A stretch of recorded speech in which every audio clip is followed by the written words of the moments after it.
problema ng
on appointment in the second regular session of the 18th Congress, and we hereby call this to order.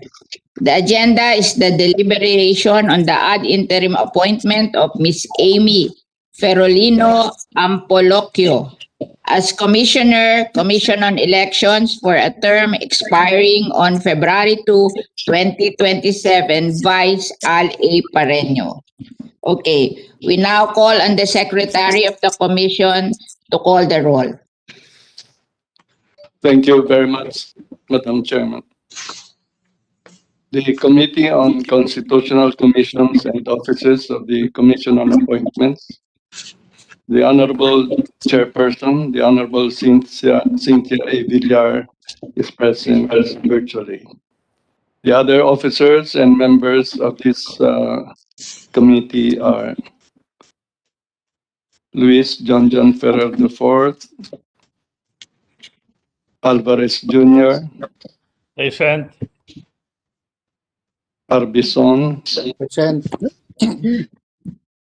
Cagas, Tipeco Jr., Present. De La Rosa, Go, Present. Hontiveros, Lacson,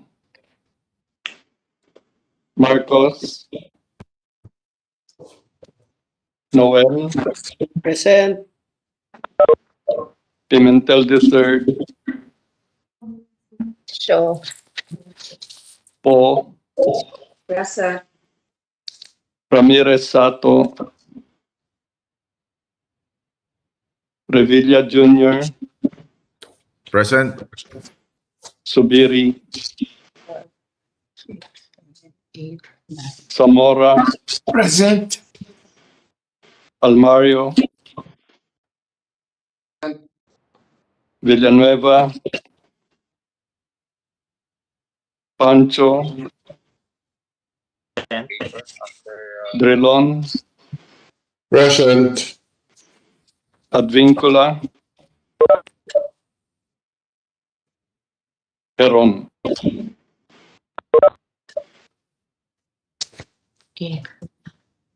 So, with one senator physically present, 9 senators, rather with one senator physically present, and the others 9 virtually present, and 5 ex officio members virtually present, we have a quorum.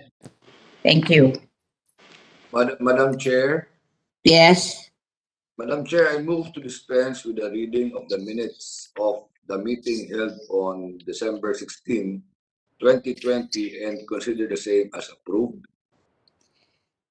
There is a motion to dispense with the reading of the minutes of December 16, 2020 meeting and consider the same as approved. Is there any objection? Hearing none, the body hereby dispenses with the reading of the minutes of the December 16, 2020 meeting and consider the same as approved.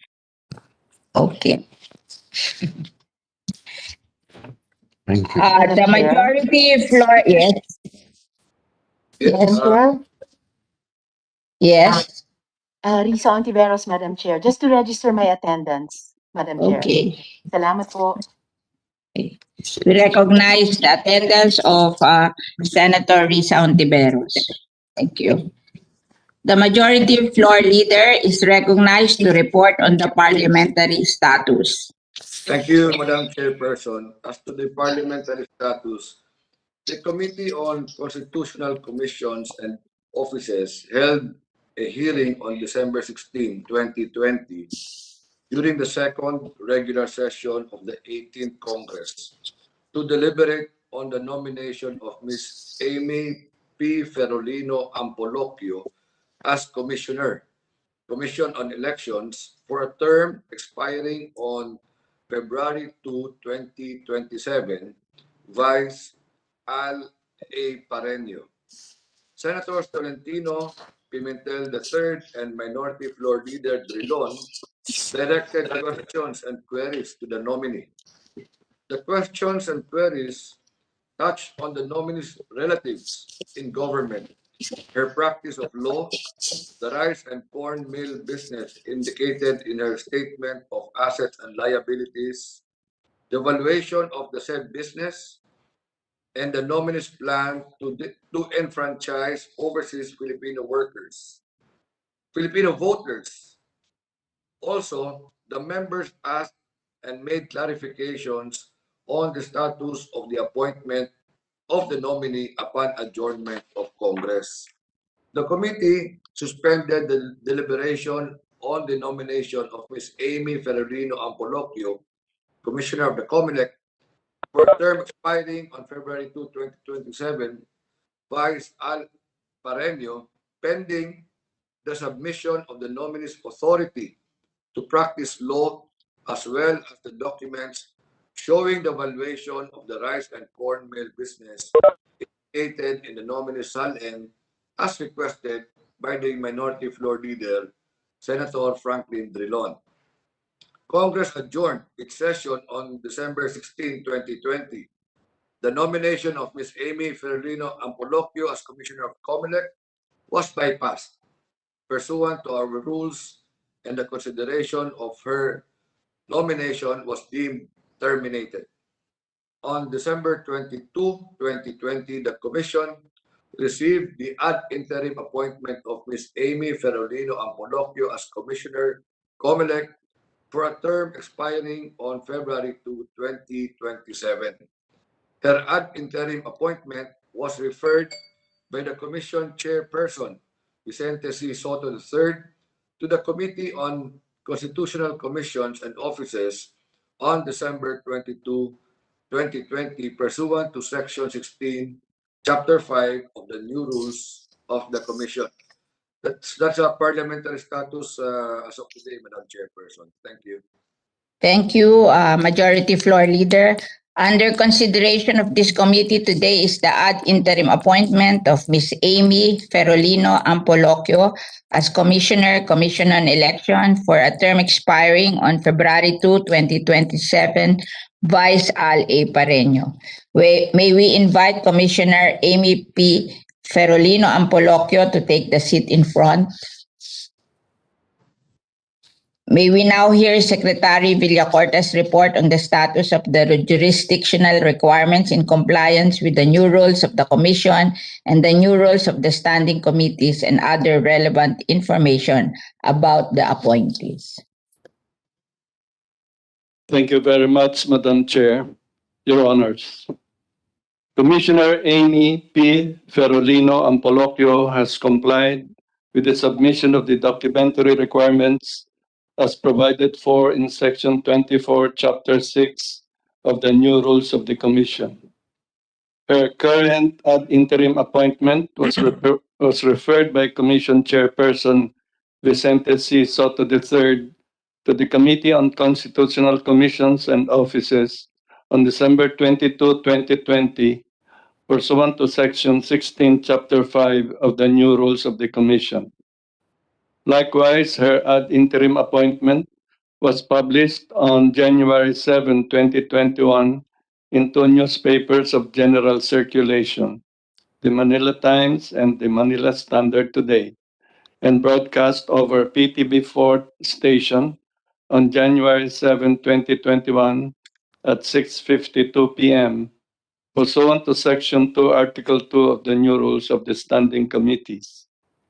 A total of 7 endorsements were received by your Secretariat in support of the ad interim appointment of Ms. Amy P. Ferrolino Ampolocchio as Commission on Elections for a term expiring on February 2, 2027, filed by the following: Commission on Elections Employees Union, Provincial Election Supervisors Association of the Philippines, COMELEC Division Chiefs Association, COMELEC Commissioner Socorro B. Inting, Circle of Assistant Regional Election Directors, CARED, COMELEC Chairman Sheriff M. Abbas, and COMELEC Regional Election Directors Association, CREDO. There is no sworn opposition received against the ad interim appointment of Commissioner Ferolino Ampolocchio. On January 21, 2021, Commissioner Ferolino Ampolocchio submitted the documents requested by the Minority Floor Leader, Senator Franklin M. Drilon, during the deliberation of the Committee on Constitutional Commissions and Offices on December 16, 2020, relative to her nomination as Commissioner of the Commission on Elections. Also, on February 24, 2021, Commissioner Ferolino Ampolocchio submitted copies of supplemental documents relative to the request of Minority Floor Leader Drilon. Copies of the submitted documents have been furnished to all members of the Commission. At this juncture, we would like to recognize the physical presence of the spokesperson of COMELEC, Director 4 for Education and Information, Director James Jimenez, and Director 4 of Election and Barangay Affairs, Director Elnas Jr. of COMELEC. Queries from any members concerning COMELEC may also be directed to our resource persons. That is all, Madam Chair, Your Honors. Secretary Villacorta, please administer the oath to Commissioner Ferolino Ampolocchio. Do you swear to tell the truth, the whole truth, and nothing but the truth in this proceeding, so help you God? Madam Chair, the appointee is now under oath. Okay. The appointee is now ready to respond to any comment or question from the member. Members. The chair recognizes Senator Minority Floor Leader Senator Franklin Drilon. Thank you very much, Madam Chair, and good morning to our colleagues, and good morning to the nominee, Miss Commissioner Aimee Ferolino Ampolocchio. Madam Chair, we acknowledge for the record the receipt of the documents we requested in the previous hearing. Under date of 25 January 2021, we received from the Secretary Hector Villacorta, copies of the authority granted to the nominee for the limited practice of law and the report of the cases handled by the said nominee or nominee from 2012 to 2019. We are also in receipt from the Commission Secretary of the documents pertaining to the business of the nominee's husband, under the business name Ampolocchio and Sons Incorporated, consisting of the financial statements, the SEC registration, the general information sheet, and other pertinent documents. Madam Chair, we would like to manifest on record that we find the submissions in order. We have no questions on these documents submitted. We have gone over them and we find them in order. And therefore, I would like to manifest for the record that I have no objection to the confirmation of the ad interim appointment of Commissioner Ampolocchio. However, I would like to ask a few policy issues which I would like to propound on the nominee in the hope that action can be taken by the COMELEC where she sits as a commissioner. And this is particularly in relation to the ongoing registration of new voters and the renewal of the registration of the voters who were not able to cast their vote or ballot for the last two elections. It is on this premise that we now ask the nominee, how many new voters are expected to be registered by the commission for this coming election? Good morning, Madam Chair, Your Honors. Good morning. We are expecting around more than 5 million voters to be added to the current voters that we have. However, we have only registered more than 1 million. So we are currently Can I have that again, receiving ma'am? registrations, Your Honor. I'm sorry, but the audio is not very clear. Can we have that answer again and a little slower so that we can clearly hear you? Yes, Your Honor. We are expecting more than 5 million voters to register for the 2022 elections.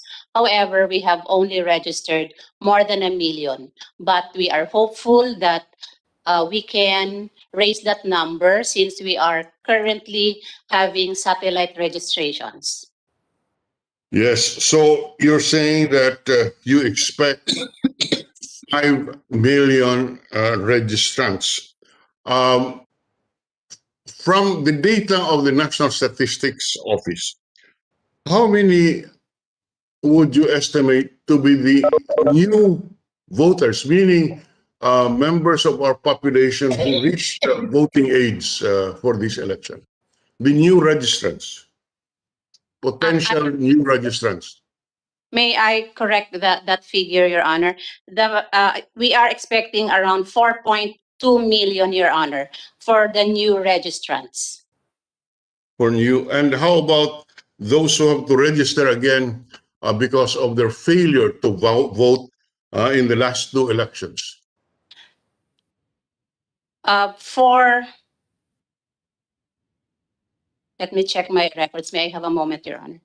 We are expecting around 7 million, Your Honor, for those deactivated voters who will apply for reactivation of their records.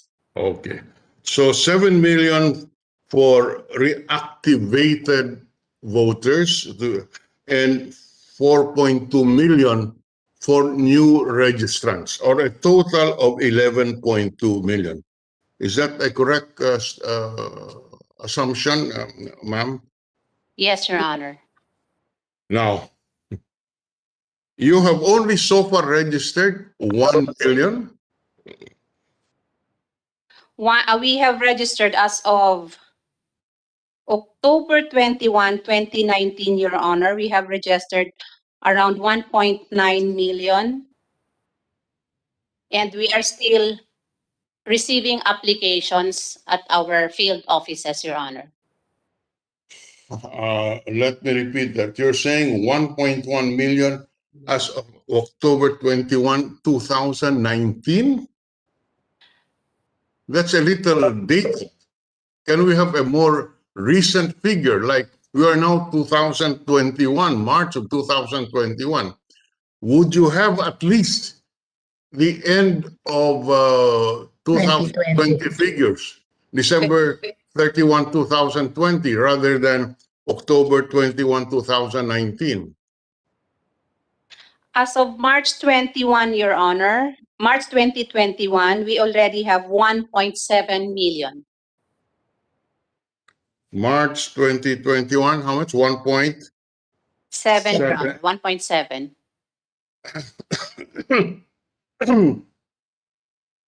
In other words, assuming that these are the approximate number, from October 2019 to March 2021, or a period of almost 18 months, you have only added 600,000 to the list of registered voters out of a goal of 11.2 million? Because you deduct 1.7 million as of March 2021 from the 1.1 million as of October 2019, that is only about 600,000 new voters for the last 18 months. October. Yeah, October 3 months in 2019, 12 months in 2020, 3 months in 2021. That's roughly 18 months.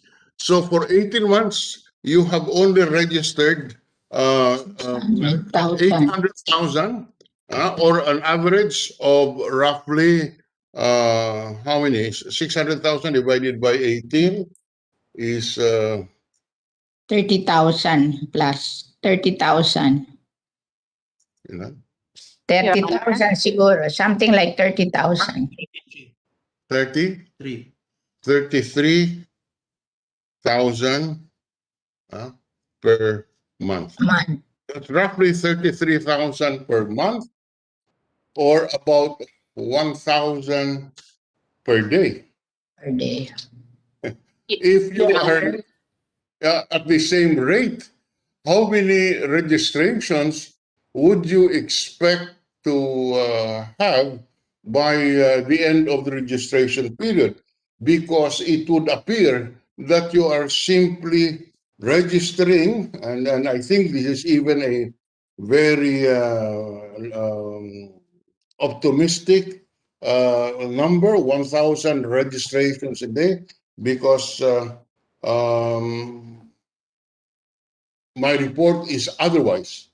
So can we, so why is it, and so my question is, given the rate of registration, how many of the 11.2 million new or new registrants, the universe of 11.2 million, do you expect to register? So far, you have only registered roughly 9.5 million. I'm sorry, you have not registered roughly 9.5 million out of the 11.2 million universe.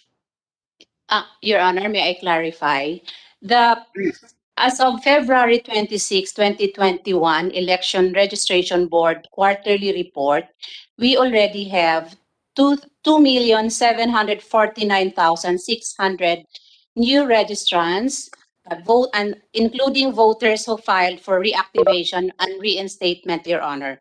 And the SK voters who now qualify to vote for the regular elections were also automatically included. They are no longer listed as part of the new registrants, Your Honor. So they are not considered new registrants. Yeah, but I asked you earlier, how many new registrants are there? You gave a figure of 4.2 million. How many, what's the number of voters who would have to be reactivated? You gave the figure of 7 million, or a total of 11.2 million. And this is the base that I am looking at when I ask you the question, how many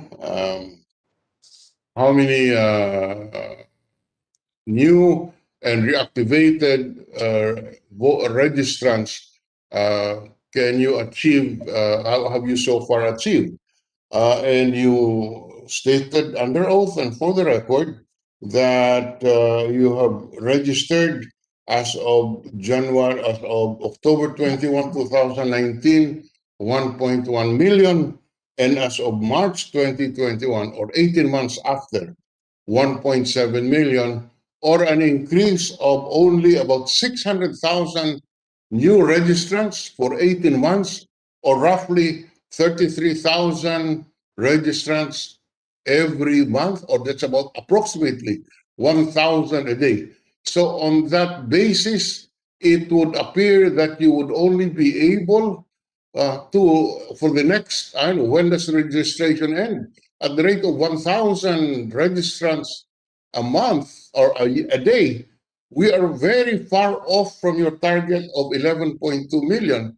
And you must seriously take this into account, because this is a national election. The next, we will be electing a president, the senators, governors, mayors, congressmen, councilors, etc.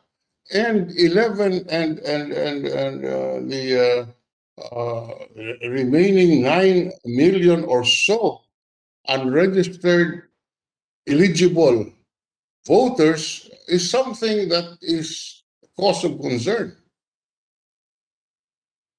Your Honor, we're expecting a higher number by in the coming days, Your Honor, since we just resumed the conduct of satellite registrations. These satellite registrations will be conducted at the barangays where the registrants are residing.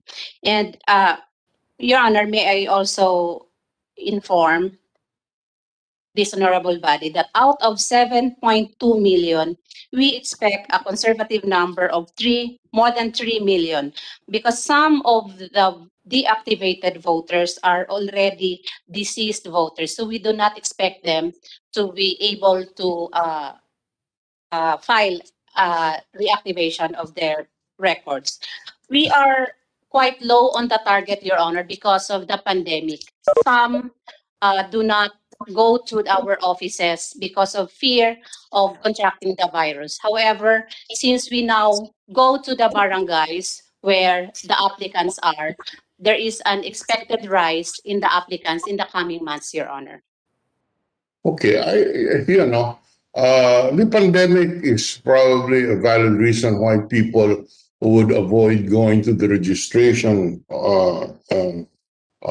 booth or our registration venues. And maybe the satellite registration is one important activity that you can undertake to increase the registration. But let's go to some detail. What are the equipments that you must have to register a voter? What are the equipments that a voting center or registration center must have in order to register? Your Honor, we only need our computers, the signature pads, and the camera for the biometrics data capture of the voters, aside from the forms that they need to fill up, Your Honor. Right now, Your Honor, we are conducting registrations at our offices, aside from the satellite registrations. And also, we have extended our registration hours until 5 o'clock daily, except on Mondays, which is the disinfection day, but we now opened our offices for registrants on Saturdays, Your Honor, from 8 in the morning to 5 o'clock in the afternoon. So how many registration centers do you have today? All offices of all Comelec offices are open, Your Honor. We have 146 cities, 1,488 municipalities, Your Honor, that are open for registration. We also partnered with Robinson's Mall and other commercial establishments for 680 satellite registrations as of March 2021, Your Honor. So that totals how many, ma'am? How many registration centers do you have in total? Yes, compute it. We can wait. Yes, just a moment. May I have a moment, Your Honor? 146 plus 1488 plus 680. 146, 1488 plus 680.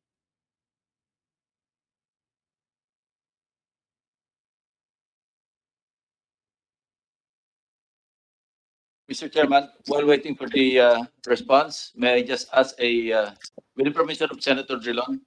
Yes, certainly. Yes. Yes. This is a trivia question, Mr. Chairman, Madam Chair. Ilan po ba ang taga Davao na commissioners, Davao Peninsula, as of now? As of now, Your Honor, Yes. Madam Chair, we have 2 more from Davao. No, how many in total? Total 3, Your Honor. Tatlo out of how many commissioners? 6, Your Honor. Out of 6. So 3 out of 6 are from the Davao Peninsula. Yes, Thank you, Your Honor. Madam Chair. And how many from Mindanao? Further to that, you have 3 from Davao, and how many commissioners are from Mindanao in total?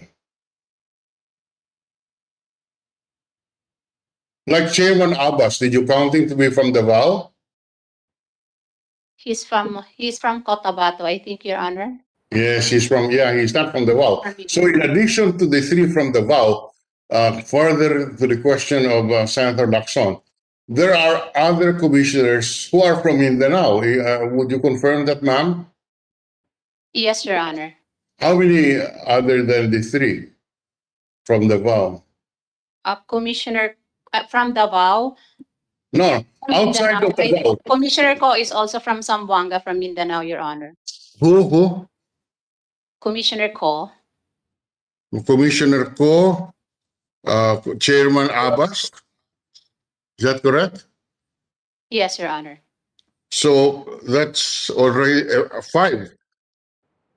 Now, does that include you, madam? Yes, Your Honor. I'm from Davao del Sur, Your Honor. Yes, okay. So out of seven, yes, With the provision of the chairperson and Senator Ridlon. yes. So 5 out of 6 are from Mindanao. 5 out of Correct. 7. The only Five. remaining commissioner who is not from Mindanao is Commissioner Guanzon, Yes, Your Honor. who is about to retire. Yes, Your Honor. Thank you. Your Honor, There are 7 commissioners to my recollection of the Constitution. And out of the 7 commissioners, 3 are from Davao, the 2 others from Zamboanga and Sulu, or a total of 5 out of 7 commissioners. Sino pa yung dalawa? Si Commissioner Guanzon and from Negros, who is about to retire. And who else?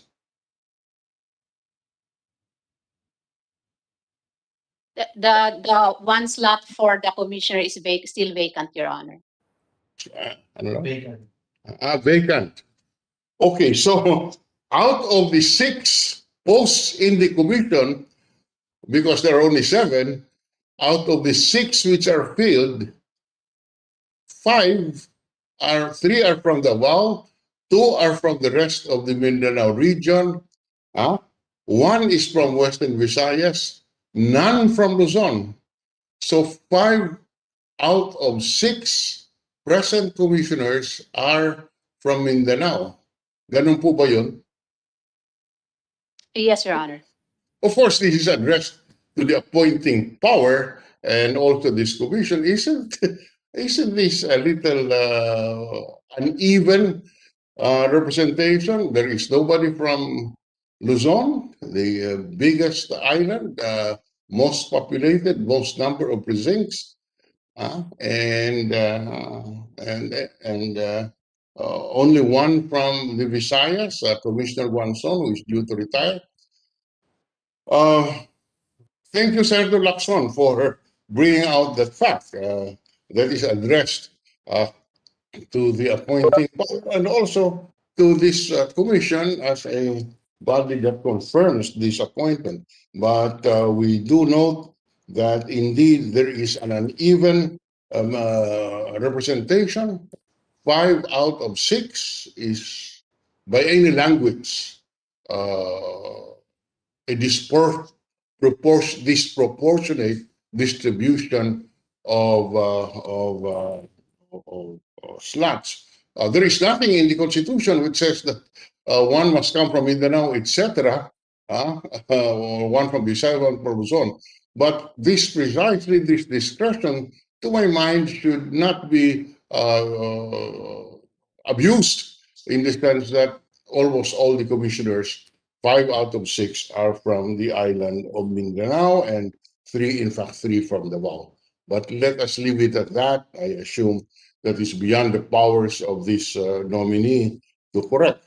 But in any case, I'll go back to the series of questions that I was asking. Now, how many really do you expect to register by the end of the registration period? By the way, when is the last day for registration, ma'am, for the record? September 21, Your Honor. September 30, Your Honor. 30. September 30, 2021. 2021. Yes, From Your Honor. today up to September 30, April, May, June, July, August, September. That's barely 6.5 months, Madam Nominee. Barely 6.5 months. And how do you expect to register, or what are your plans of the COMELEC's plans to maximize the opportunity to register? Can we have concrete plans, not merely generalizations that we'll have additional voting centers, that we will open on that 6 days a week. yeah, I'm sorry. They're open 6 days a week. Yeah, we open 6 days a week. Obviously, that the present plans are not sufficient, and I am raising this issue. In 6 months' time, September 30, registration is terminated, registration period, and I no longer I am lost in the litany of figures given as to how many more do we have to register from the universe of possible registrants.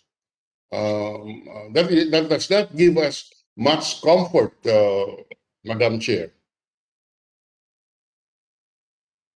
Your Honor, we already have 2,214 registration centers, Your Honor, and we have the iRehisto program, which we are now using for the applicants to book their appointments for registration at our offices. We have also a mobile app that is ongoing, that is being developed and is on finishing stage of enhancement, Your Honor. And we also coordinated with other government agencies, Your Honor. And we also plan to intensify our satellite registrations because, as shown by the previous experiences that we had, we will always have a higher number of registrants when we go to the barangays, Your Honor. So with that, we are hopeful that although we cannot meet our target, but still we can raise the number that we have now, owing to the pandemic, that because of the limited movement of our people on the field, Your Honor. Okay, you cannot meet your targets. I'm sorry, but I cannot fully accept your excuse that it's all because of the pandemic. Something can be done. In any case, let me now ask you, what are your targets? Just so we will know where we will be on September 30, 2021, in terms of the new registrants and reactivated registrants. Can we start from the very top on what is the universe that we are talking of? How many is our target, and how many and what are the means that you will employ to increase this target, because you said you cannot meet 100% the targeted population. Senator Drilon, may I make a manifestation? Please, ma'am. Yes, you're the chair. Yeah. Yes. Okay. I think she changed the figure. She said before that disenfranchised voters is 7 million, are 7 million. But she said some of them died, so ang ano na lang nila is 3 million.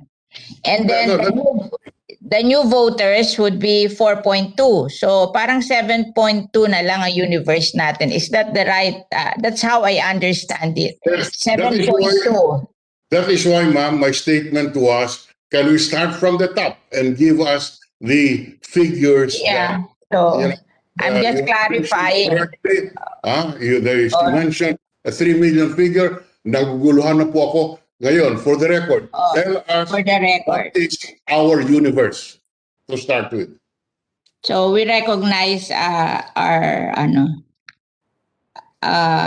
COMELEC Commissioner Apolonio. Yes, can you explain?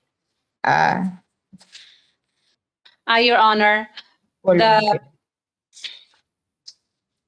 We have the 7 million that we have, we aim to register before the end of the, the 4 million, Your Honor, 4 million, more than 4 million new registrants, and reactivation, 3 million. That is a total of 7 million, Your Honor.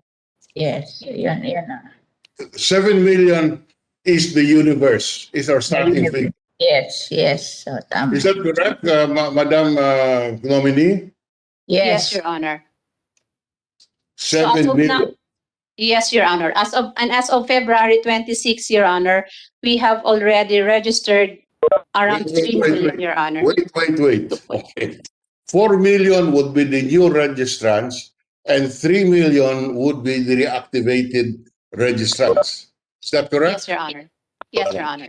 That is already net of what you said were registrants, former registrants who died, etc. Okay. Now, accepting your figure.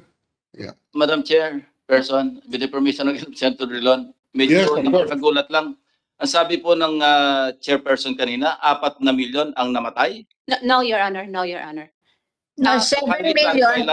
Kasi nakakagulat yung figure. Apat. No, Your No, Honor. it's may I answer, Mr. Commissioner?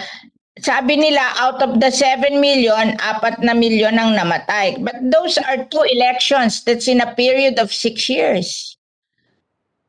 6 years. So, hindi naman nakakagulat na 6 na taon, may namatay na 4 million. 6 na taon. Okay, but that's their figure. Oo. Nakakagulat yun o hindi. Yun Your ang Honor, sabi nila. may I correct the figure, Your Honor? O, correct it again. Sige. The target is for 4 million plus new registrants. Yes. For reactivation, 3 million. But Can we take some it of up those Because some the of those I cannot reactivated, Your understand. Honor. Excuse me, Madam Chair. Yes, Your Honor. Can we do it in an orderly manner? The first question is, what is your universe of new registrants? That's our starting point. New 4 million, Your Honor. For new. For new, 4 million. Oh, And for reactivation, how many? 3 million, Your Honor. 3 million. And 3 million is premised on the fact that 4 million out of the 7 million died. No, Your Honor. ano? What? Ano, why? No, Your Honor. Sabi mo, The- kanina kasi, 7 million for reactivation. Ngayon, 3 million na lang. Bakit naging 3 million na lang? Namatay ba yung 4 na million? No, may I correct that previous figure, Your Yes. Honor? Some Correct. of the reasons for reactivation are several, Your Honor. Some may be reactivated due to failure to vote twice in the regular 2 succeeding previous elections, or they might have went abroad, so they have not voted, or some are deceased, but not all, Your Honor. Some may be deceased, or some may have transferred to another place without applying for the transfer of the registration. So those are several of the reasons why a record of a voter may be deactivated, Your Honor. Okay. We accept that. But just first to get the figures correctly. The universe, and I will repeat for the nth time after you keep on changing the figures, for the nth time, you state that our universe of new registrants and reactivated registrants is 7 million. Is that correct? Yes, Your Honor. All right. Out of the 7 million, how many have you registered as of March 2021 or beginning of March 2021? Out of the 7 million, ilan na po ang narehistro natin? Around 3.3 million, Your Honor. Total. 3.3 million. Hindi po, kanina sinabi niyo po, 1.7 million. Ngayon, nagdoble na. In a span of 30 minutes, 600,000 new registrants?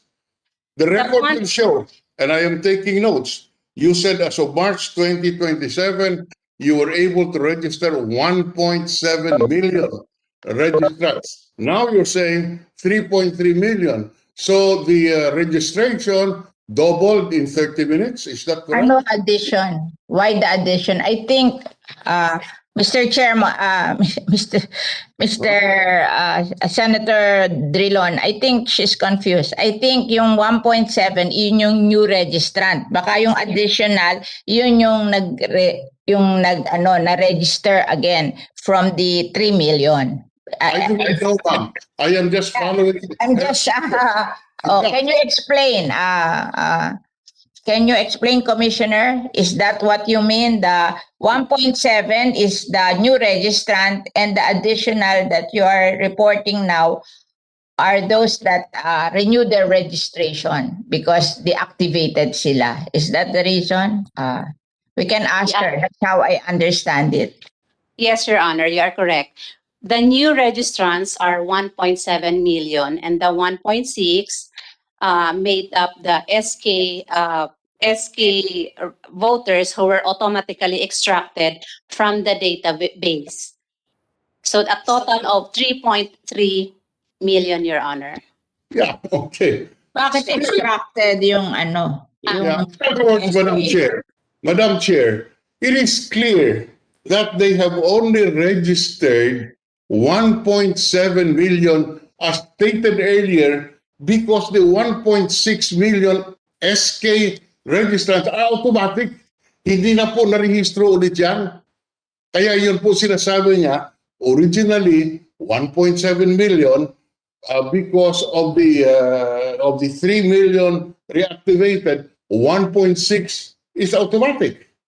Kaya nga po tinatanong ko, ibig kong liwanagin because I will ask for certain commitments from the COMELEC on this area. We have barely 6 months more of registration period.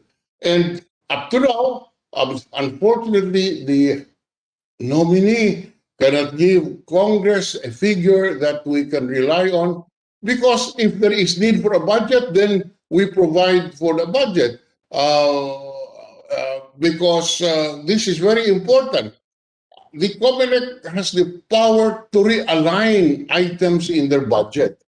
And I would like to think that the financial aspect of this activity will be adequately addressed. But before that happens, I would like to know what are the parameters that we're talking of. And unfortunately, for the past 40 minutes or so, I could not get a clear understanding of where we are.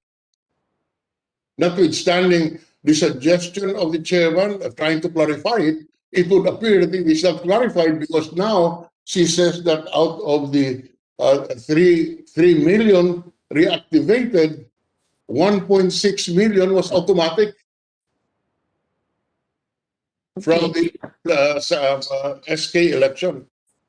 So again, can we have an accurate figure of how many of the universe that we're talking of?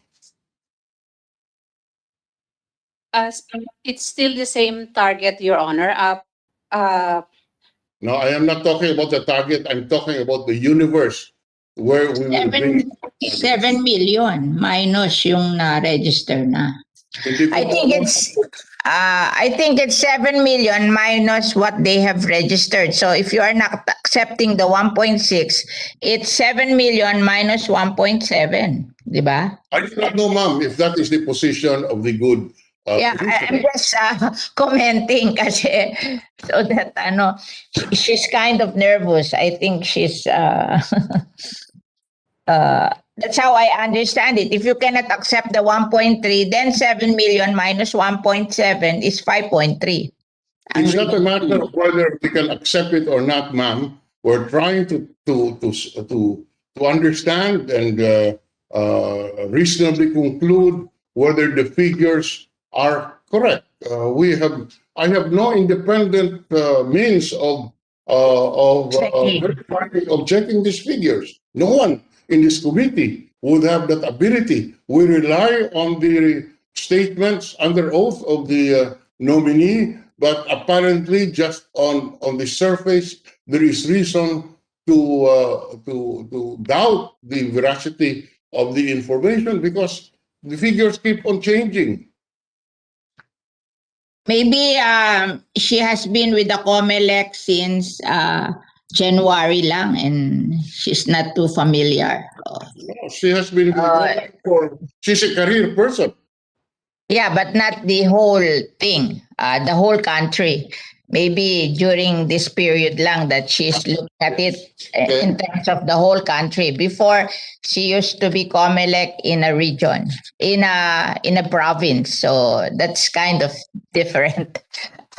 Anyway, I just want to intercede and acknowledge the physical presence of Senator Bato de la Rosa and Congressman Ferrer, and the virtual presence of Senator Villanueva and Assistant Minority Leader Representative Rico Heron. That's all. Thank you.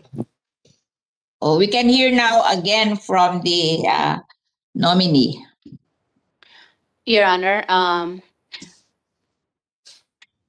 I agree with you, Your Honor. I've only just looked at the larger picture since I assumed office, Your Honor. But I understand that there are difficulties in the registration. We are also aware that our field personnel are having difficulties in encouraging applicants to come to our offices, Your Honor. We also have to balance the safety of our personnel. That is why we only just allowed the conduct of satellite registrations, Your Honor. Since we have not allowed the registrations in areas where there are COVID cases.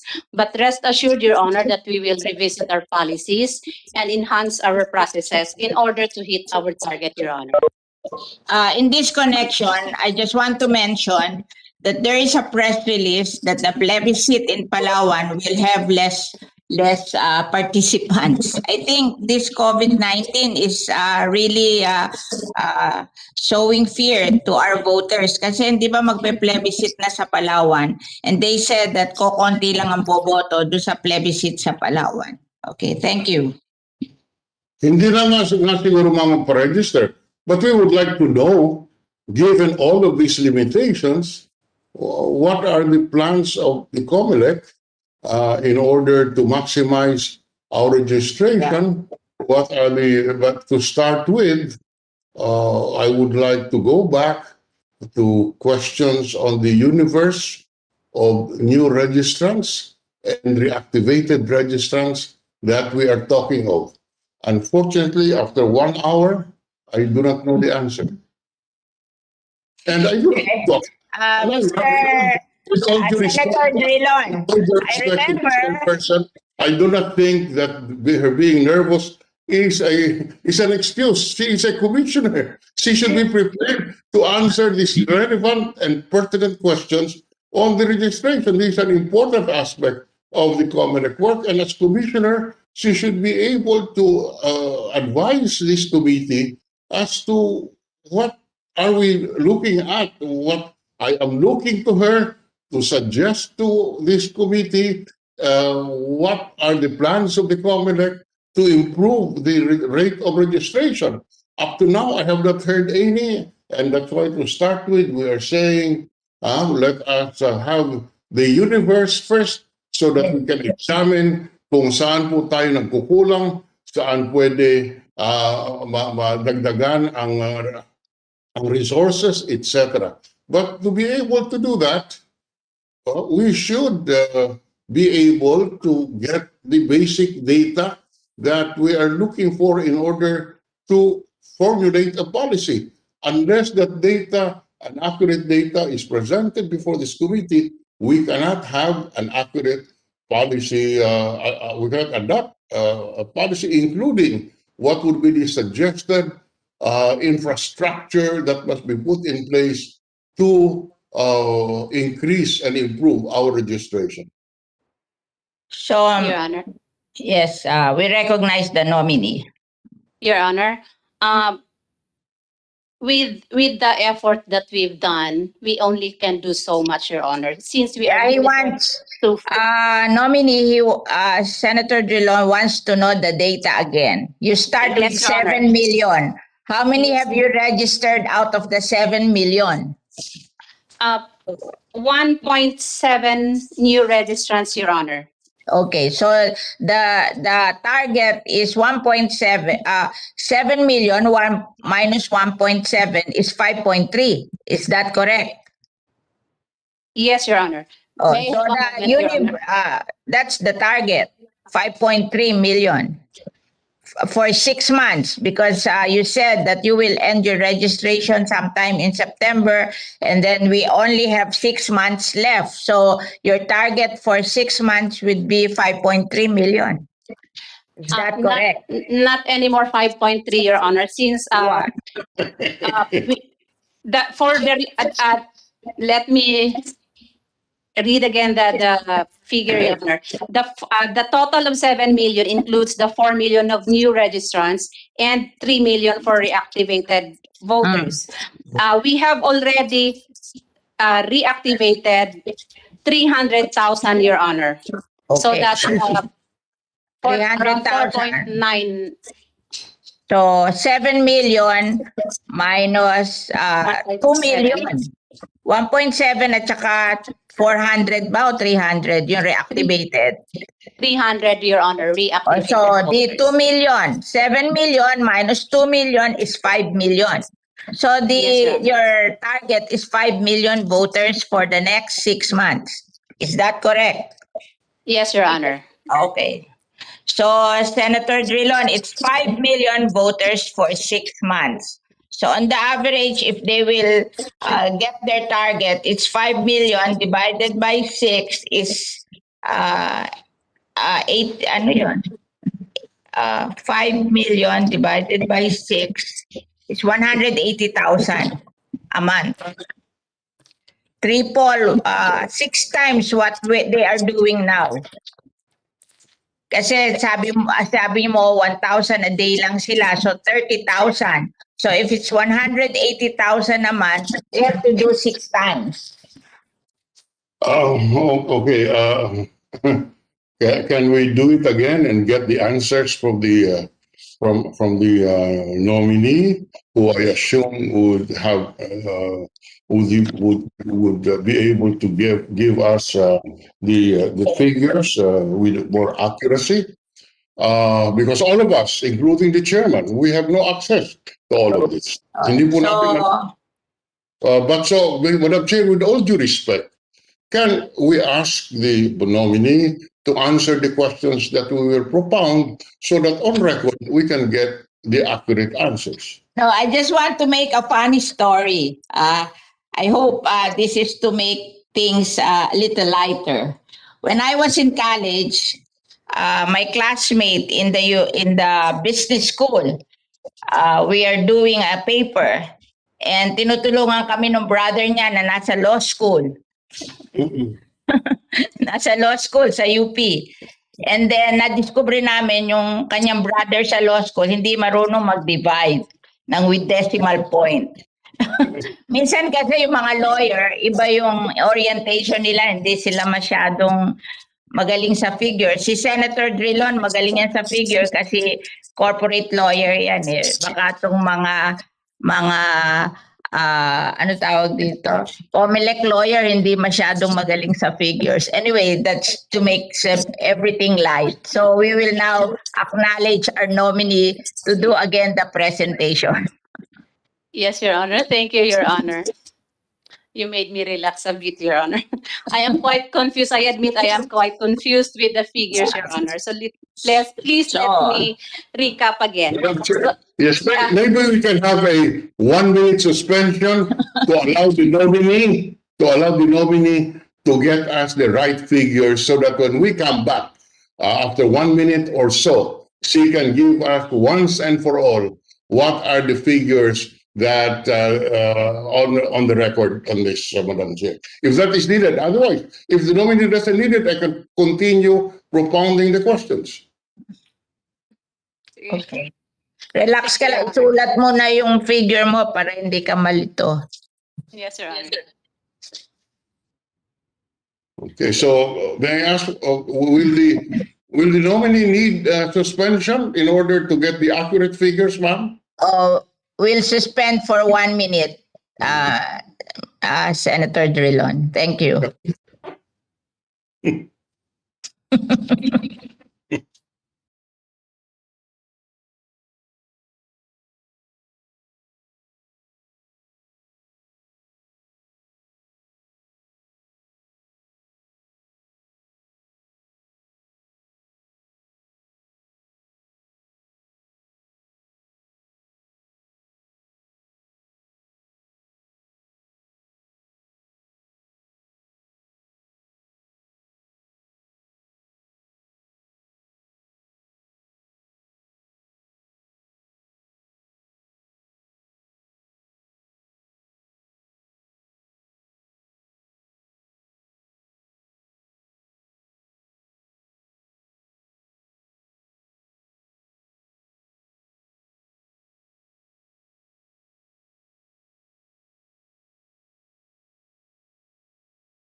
session.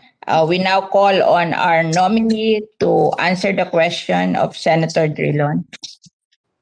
Thank you, Your Honor. The target that we set is still 7.2 million. This is based on people who will be eligible to vote come 2022. Out of the 7.2 million, we have already registered 1.7 million, and 300,000 were reactivated. So that's a total of 2 million already. Out of the 7.2 million, we are expecting to extract, it is still to be extracted, the records of the SK eligible voters. So that's 1.6 million. So we will be having 3.6 who will be already registered and qualified to vote. So we only have to meet the 3.6 million remaining. And at around 600,000 per month, we will intensify our campaign for voters, for applicants to register in our offices or in satellite registration areas. And we will also conduct overtime to extend more voting hours to cater to the applicants. And also, Your Honors, we welcome any policy that the honorable body may pass for online registration, Your Honor, since now we are only catering face-to-face registration, Your Honor, because we are limited, because that's what the law allows at this moment. So if we can have online registration, Your Honor, that would increase the number of registrants that we can accept. Thank you, Your Honor. We recognize Senator Drilon. Thank you very much. The matter of online voting and registration is a different topic which requires lengthy, Legislation. not in this committee deliberation. So just to repeat, the target field is 7.2 million. That's correct, Yeah. no? 7.2 million to start with. Of which you have registered already 1.7 million. Yes. And additionally, you have, what's the 300,000, ma'am? Reactivated voters. Your Honor. Reactivated. So out of the 7.2 million, 2 million has either been registered, 1.7, and 300,000 reactivated. So that leaves a balance of 5.2 million. All right. Okay. And there is Senator Drilon, I think the other one is that if you are a voter for SK, you are automatically will be registered if you reach the age of that's what the voting age for the real election. And so that is what she meant by 1.6. Yes, Your Honor. 1.6 ba yun? Yes, Your Honor. 1.6, these are the SK automatically registered to be deducted from the 5.2, which would give us about 3.6 million. Yeah, correct? finally. Yes, Your Yeah. Honor. Okay. So finally, just assuming that your figures are correct, 3.6 million is the target registrants for the next 6 months. Tama po ba yun? Yes, Your Honor. Huwag na nating palitan yan. Yes, Your Honor. Okay. That's roughly 600,000 per month. Yes, Your Honor. Right? 600,000 per month. You divide that by 30, that's roughly 20,000 per month. Yes, per day, Your Honor. Sorry, per day. 20,000 per day. Per month. No, 600,000 per month, 20,000 per day. Per day. Yeah. So how many do you actually register as of today? How many? 1,000 a day. 1,000 a day. 20 times. You are only registering 1,000 a day, or at the end of 6 months, approximately 180,000 of the 3.6 billion. Yes. Tama po ba yun? That's correct. So, huh? What do we do now? 180,000 lang out of a universe of 3.6 million, assuming that your figures are accurate. Senator Drilon, they're asking for recommendation na. No. I want first the facts. Yeah, this is correct. This is correct. Can you confirm that? The nominee, yes. Yeah, yes, Your Honor. 3.6 million may opt to register, Your Honor. However, we cannot force them to come to the registration centers. Still, we are still Jesus dependent Christ. upon the applicants, Your I Honor. am already fed up. Please don't keep on passing the blame to the voters. You must do something to encourage them to register and provide them the facilities that they will be able to register. Don't keep on blaming the registrants that we have a low registration because it is their fault. I do not accept that, Madam Chair. And as I said, I was willing to vote for this nominee, but at the rate she's answering questions and being evasive about it, I do not know. I may rethink that.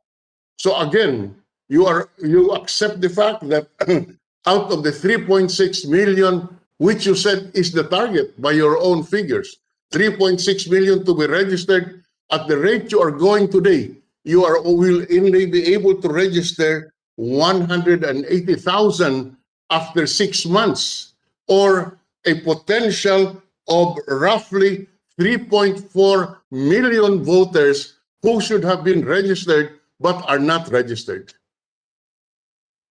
Your Honor, that is why we are now going First, to the barangays. can you say as a lawyer, yes or no to that fact?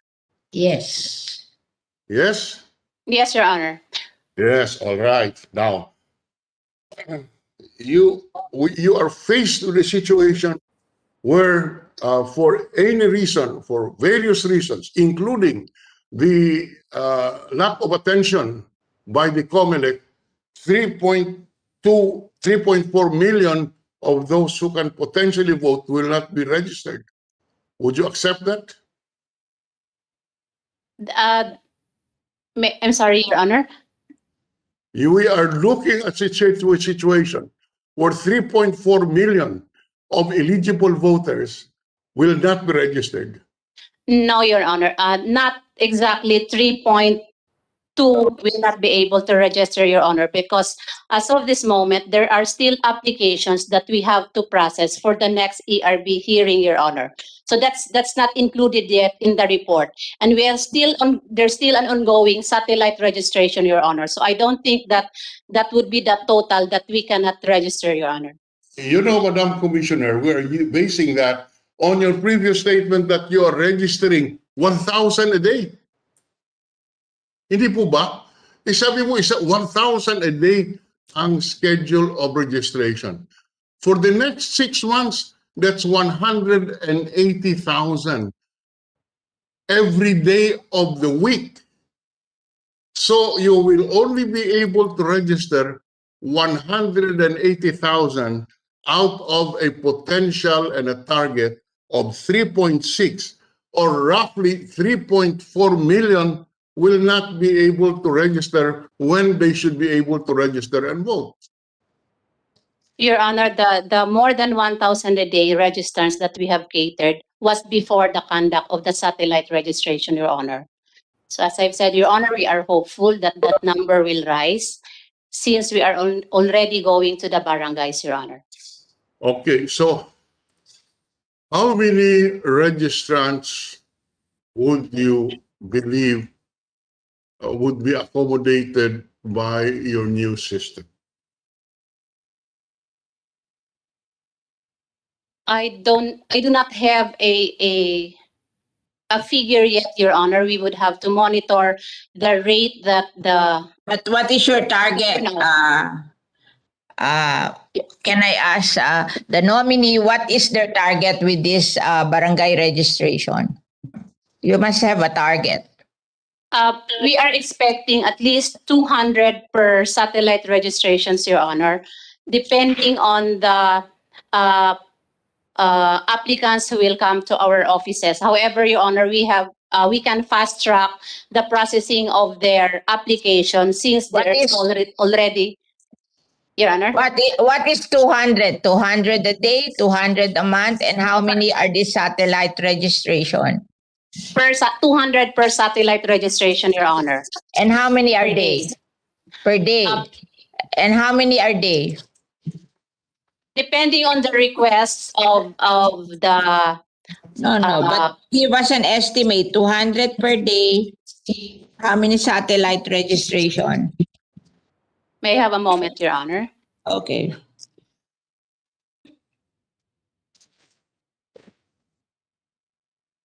I do not have the exact figure, Your Honor, but all municipalities are already conducting satellite registrations, except for barangays which have active COVID cases. So can you say how many percent of the barangay? There are 40,000 barangay in the Philippines. How many of those 40,000 will conduct satellite? Considering that there are lockdowns. Just an estimate of how many barangays. We already conducted 600 satellite registrations, Your Honor. So that's all you will do. So that's 200 times 600 is 600 times 200 0. In addition to that, Your Honor, there are still registrations in the offices of the election officers, Your Honor. Yeah. So I'm just computing the satellite because that is additional. So you said 200 per day on a 600 satellite. That is 200 times 600 is 12,000. 150,000. 120,000 a day. Is that correct? Yes, Or Your Honor. 12,000. 120,000 per day. Yes, Your Honor.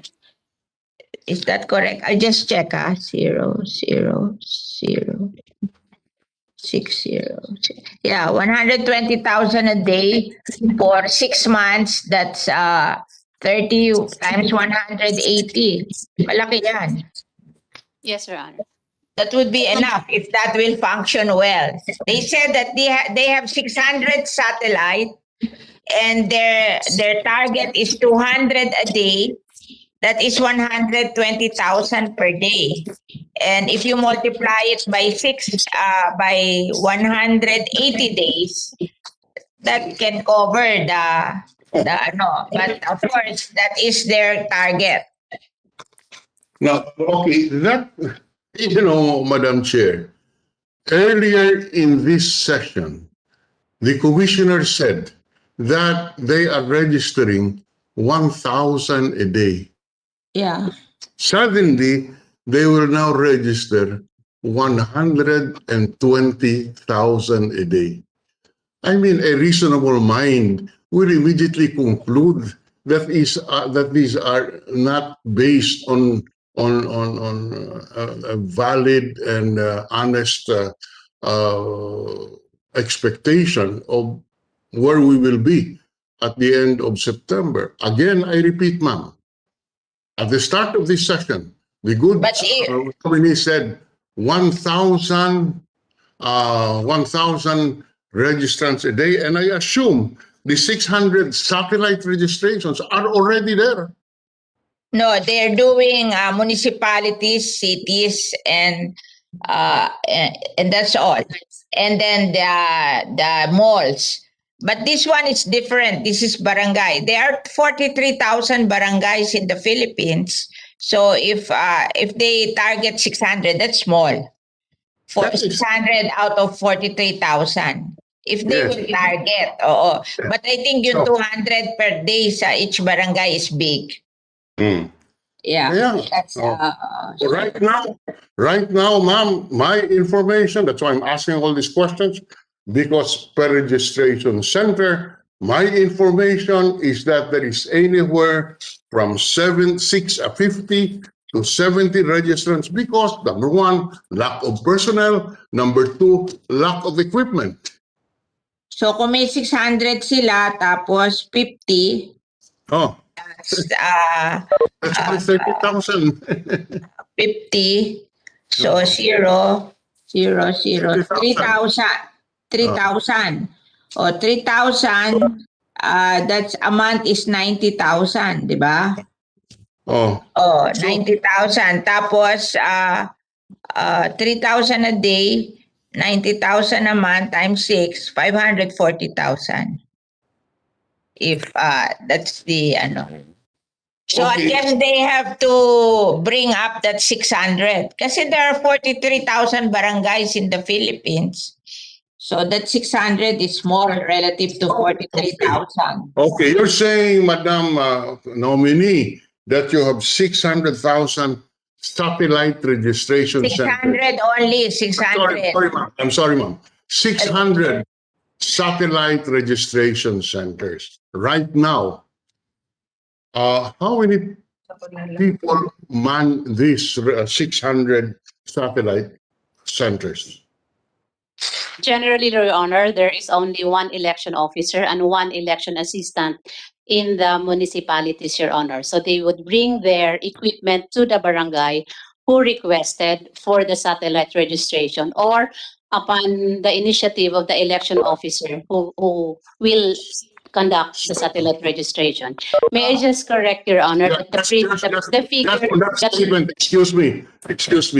Yes, You Your are Honor. saying that the municipality usually have one election officer and one clerk who would go to the barangays to register. Is that correct, Yes, ma'am? Your Honor. In other words, there is no separate barangay registration centers.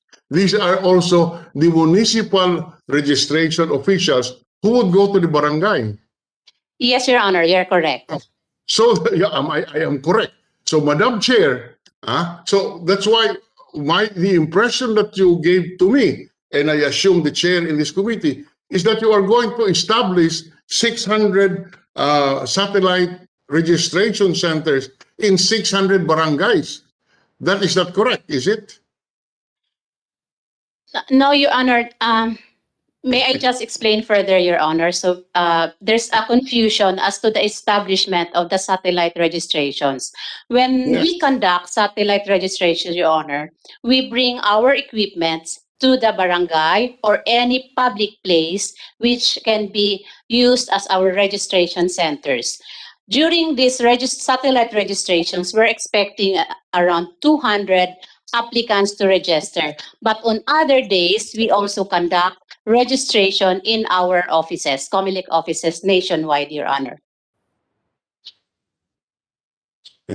So how many have you budgeted or estimated to be the number of registered voters that you can register for the next 6 months with a 5 million voters target? Senator Drilon, I think we will have a session for the military at 11 o'clock. It's now 11:30.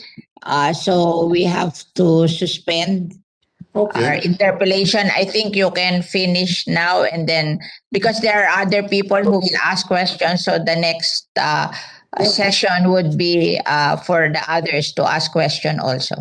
Oh, I can terminate if I can get accurate answers. The answers keep on changing. Yeah. No, they're just reminding me that there is a session for the military at 11 o'clock. Yes, I'm only saying that I cannot finish it in 3 minutes Yeah. because of the inaccurate answers that we are being given. Madam Chair, I'm sorry, Madam Yes, Chair. yes, Senator Villanueva. Yes. Yes, I would like to enlist my name as one of the... No, I'm saying that we will ask Senator Drilon to finish because there is another session for the military, but you will be allowed to ask question if we reschedule the hearing. Okay, Yeah. thank you, And I am- Madam Chair. Just to put And I am- the intention to ask questions. Thank you. Thank Yeah, you. yeah. You will be allowed to ask questions next hearing. We will just suspend. Okay, thank you. Okay, fine. We can just ask my questions because I still have a number of questions. And maybe we can suspend it until the next hearing and request the nominee to be prepared and have. Maybe you can give her your question and then maybe she can prepare for the questions. No, ma'am, she should prepare and we ask the questions as it is appropriate at the next Okay. hearing. Okay, so we are suspending the hearing of the nomination of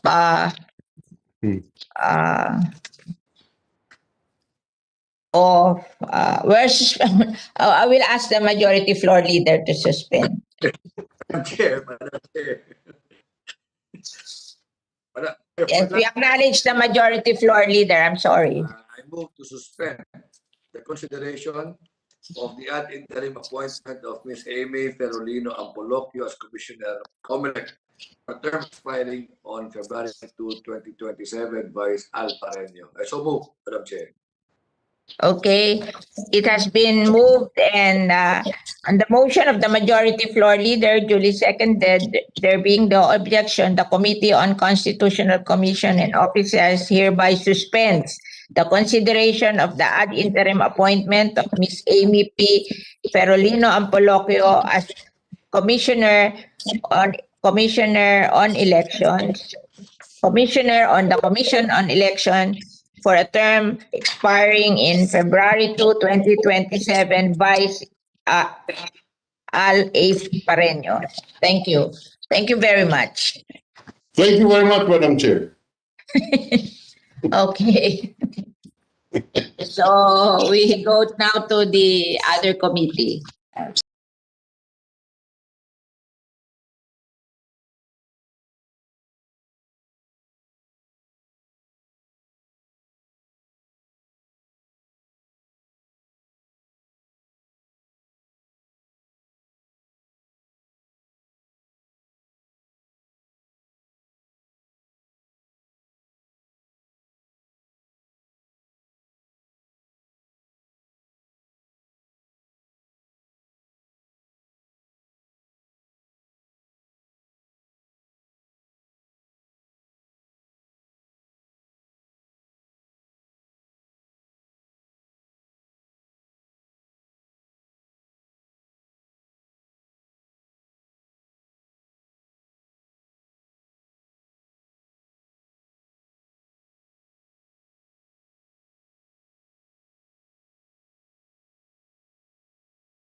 The 11th meeting of the Committee on National Defense of the Commission on Appointments in the second regular session of the 18th Congress is hereby called to order. Mr. Secretary, kindly call the roll. Thank you, Mr. Chairman. The Honorable Representative Luis John A. Ferrer IV, Chairman of the Committee on National Defense Commission on Appointments, is present.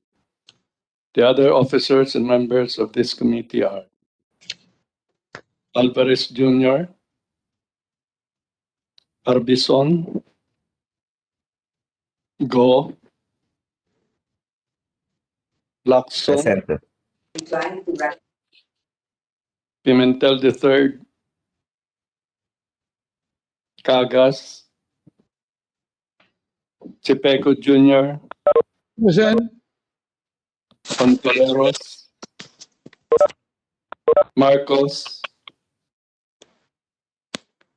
Noel, Present. Poe, Present. Ramirez Sato, Revilla Jr., Present. Villar, Subiri, De La Rosa, Zamora, Almario, Villanueva, Present. Pancho, Present. Drilon, Advincula, Present. Heron. Present.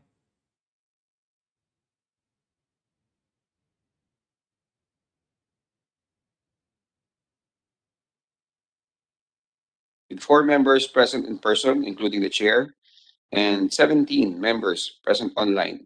A total of 21 members present. The existence of a quorum is hereby declared. Majority Leader, Mr. Chairman, I move that we dispense with the reading of the minutes of our previous meeting held on December 9, 2020, and consider the same as approved. is there any objection? Hearing none, the reading of the minutes of the previous meeting held on December 9, 2020 is dispensed with, and the same is considered approved.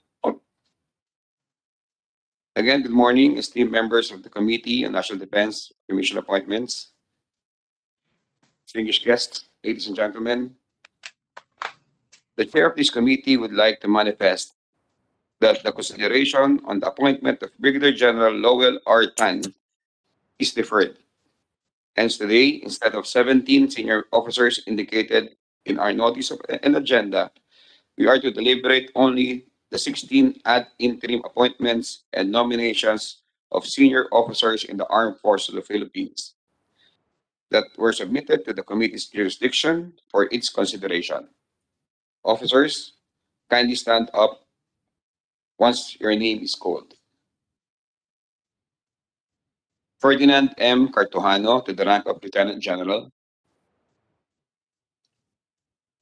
Edgar P. Nigos to the rank of Brigadier General. Don Anthony L. Miraflor to the rank of Commodore. Nestor Florente D.C. Rayos to the rank of Major General. Potenciano C. Camba to the rank of Brigadier General. Joseph Perus S.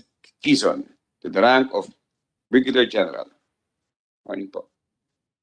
So do I say it right? Quizon. Joel Alejandro S. Naknak to the rank of Brigadier General. Romeo S. Bronner Jr. to the rank of Major General.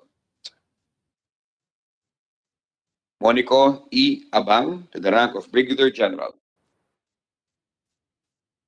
Durante N. Gagua, to the rank of Commodore. Domingo E. Gobway to the rank of Brigadier General. Edgardo C. Palma to the rank of Brigadier General. Eric Q. Escarcha to the rank of Brigadier General. Eric E. Nicanor to the rank of Brigadier General. Gerardo M. Zamudio Jr. to the rank of Brigadier General. And Cirilito E. Sabihana to the rank of General. Thank you, sir. Mr. Secretary, kindly report on the jurisdictional requirements and other pertinent information relative to their ad interim appointments and nominations in compliance with the new rules of the Commission, the new rules of the standing committees. Thank you, Mr. Chairman, Your Honors. All the appointees and nominees have complied with the submission of the documentary requirements as provided for in Section 24, Chapter 6 of the new rules of the Commission. On various dates, their ad interim appointments and nominations were referred by the Senate President and CA Chairperson Vicente C. Soto III to the Committee on National Defense pursuant to Section 16, Chapter 5 of the new rules of the Commission, and were published in 2 newspapers of general circulation and broadcast over PTB4 pursuant to Section 2, Article 2 of the new rules of the standing committees. Your CA Secretariat received a letter on January 20, 2021 from the Honorable Wilter Sharkey V. Palma II, representative of 1st District, Zamboanga, Sibugay, dated January 19, 2021, manifesting his support for the confirmation of the nomination of Edgardo C. Palma to the rank of Brigadier General. Copies of said letter were furnished to the members of this committee. There is no opposition filed against any of these ad interim appointments and nominations. That is all, Mr. Chairman, Your Honors. Thank you, Mr. Secretary. Can you now administer the oath to the appointees and nominees? Please stand up and raise your right hands. Do you all swear to tell the truth, the whole truth, and nothing but the truth in this proceeding, so help you God? Mr. Chairman, they are now all under oath. Thank you. May we call on Lieutenant General Cirilito E. Sobihana, sir? The most senior among the officers now under consideration, the current Chief of Staff, the Armed Forces of the Philippines. So you may sit, sir. Sir, if you have any statement, opening statement, you may now proceed. Mr. Chair, other members of honorable members of the Commission on Appointment, request permission to remove my mask. Go ahead, po. Sir, once again, good morning, sirs and ma'ams. I am Lieutenant General Cirilito E. Sobihana, the Chief of Staff of the Armed Forces of the Philippines, and I am submitting myself to the Commission on Appointment on my nomination to the rank of General. Sir, to give a short background on myself, I am a graduate of the PMA belonging to the class of 1987, and I started my career as a combat officer, and in fact, until I reached the rank of Lieutenant General as the commander of the Western Mindanao Command. Most of my exposure, sir, is in the Bangsamoro region. In fact, I was able to lead units of various command levels in all the provinces under the Bangsamoro and the adjoining provinces. Not to mention my exposure also in Northern Luzon, in Isabela and adjoining provinces, and southern or the Bicol region in the Bicolandia, and of course in Central Visayas and Western Visayas, in Negros and Panay Island. Thank you, sir. The chair would like to recognize, floor is now open for questions, and we would like to recognize Senator Lacson. If you have questions, sir. Thank you, Mr. Chairman. Before I ask my questions, just a point of clarification. May I know, and for the record, why is the confirmation of the ad interim appointment of Brigadier General Tan being deferred? Sir, we have a letter. I received a call last night from our colleague, Congresswoman Lucy Torres, and she has a opposition to the appointment of Lieutenant General, Brigadier General, sorry, Brigadier General Tan. So we will furnish you a copy of a sworn opposition before the next hearing, ma'am. Thank you, Mr. Chairman. Thank you for that information. Now I will ask my questions. General Subihana, of course, it goes without saying, no, that I take pride in in being associated with you, being a fellow Cavalier. I think you are the first Chief of Staff designate who is a Medal of Valor awardee, and we take pride. Senator Bato de la Rosa and myself, no, I'm sure, and even our colleague, a cadet girl of Class 86, you know, we all share the honor of being associated with you. Now, to my questions. There is an existing AFP Board of Generals. Okay. My first question is, what are the powers, duties, and functions of the AFP Board of Generals? Mr. Chair, Your Honors, the function of the Board of General is to select senior officers for key positions, and the selection or the shortlist are coming from the different Board of Senior Officers of the different major services. So we are doing a very deliberate evaluation on their track records, on their competencies, and of course, their work ethics, as well as their dedication and commitment to service. And most important of all, their qualification. Di The ba? qualifications, yes, The sir. best qualified officer or officers, yan ang sinasabi sa ano. And it was created by virtue of, I believe, Executive Order 730, signed last September 10 of 1981 by the late President Marcos. Yes. Is there any subsequent are there any subsequent issuances to amend or modify EO 730? I could not. None that you know of. There's none, sir. Ako rin, ano? Kasi nag-research din. Wala akong makita. Yes, sir. Because mukhang out of date and obsolete because the composition of the Board of Generals in the Armed Forces of the Philippines by virtue of Executive Order 730. No. Of course, the Chief of Staff as the chairman. Members are the Vice Chief of Staff of the Armed Forces, Deputy Chief of Staff, the Major Service Commanders. Pag sinabing as per EO 730, kasama pa doon yung Chief of the Philippine Constabulary. So I would assume that there should be, or I'd like to think that there should be an amendment, not necessarily by law, because it also says here that the Board of Generals may promulgate such rules and procedures as necessary. So have you thought of that, or at least your predecessors, to issue or promulgate mandatory rules and procedures? I do agree, sir, that Republic Act should be amended, if not a promulgatory amendment.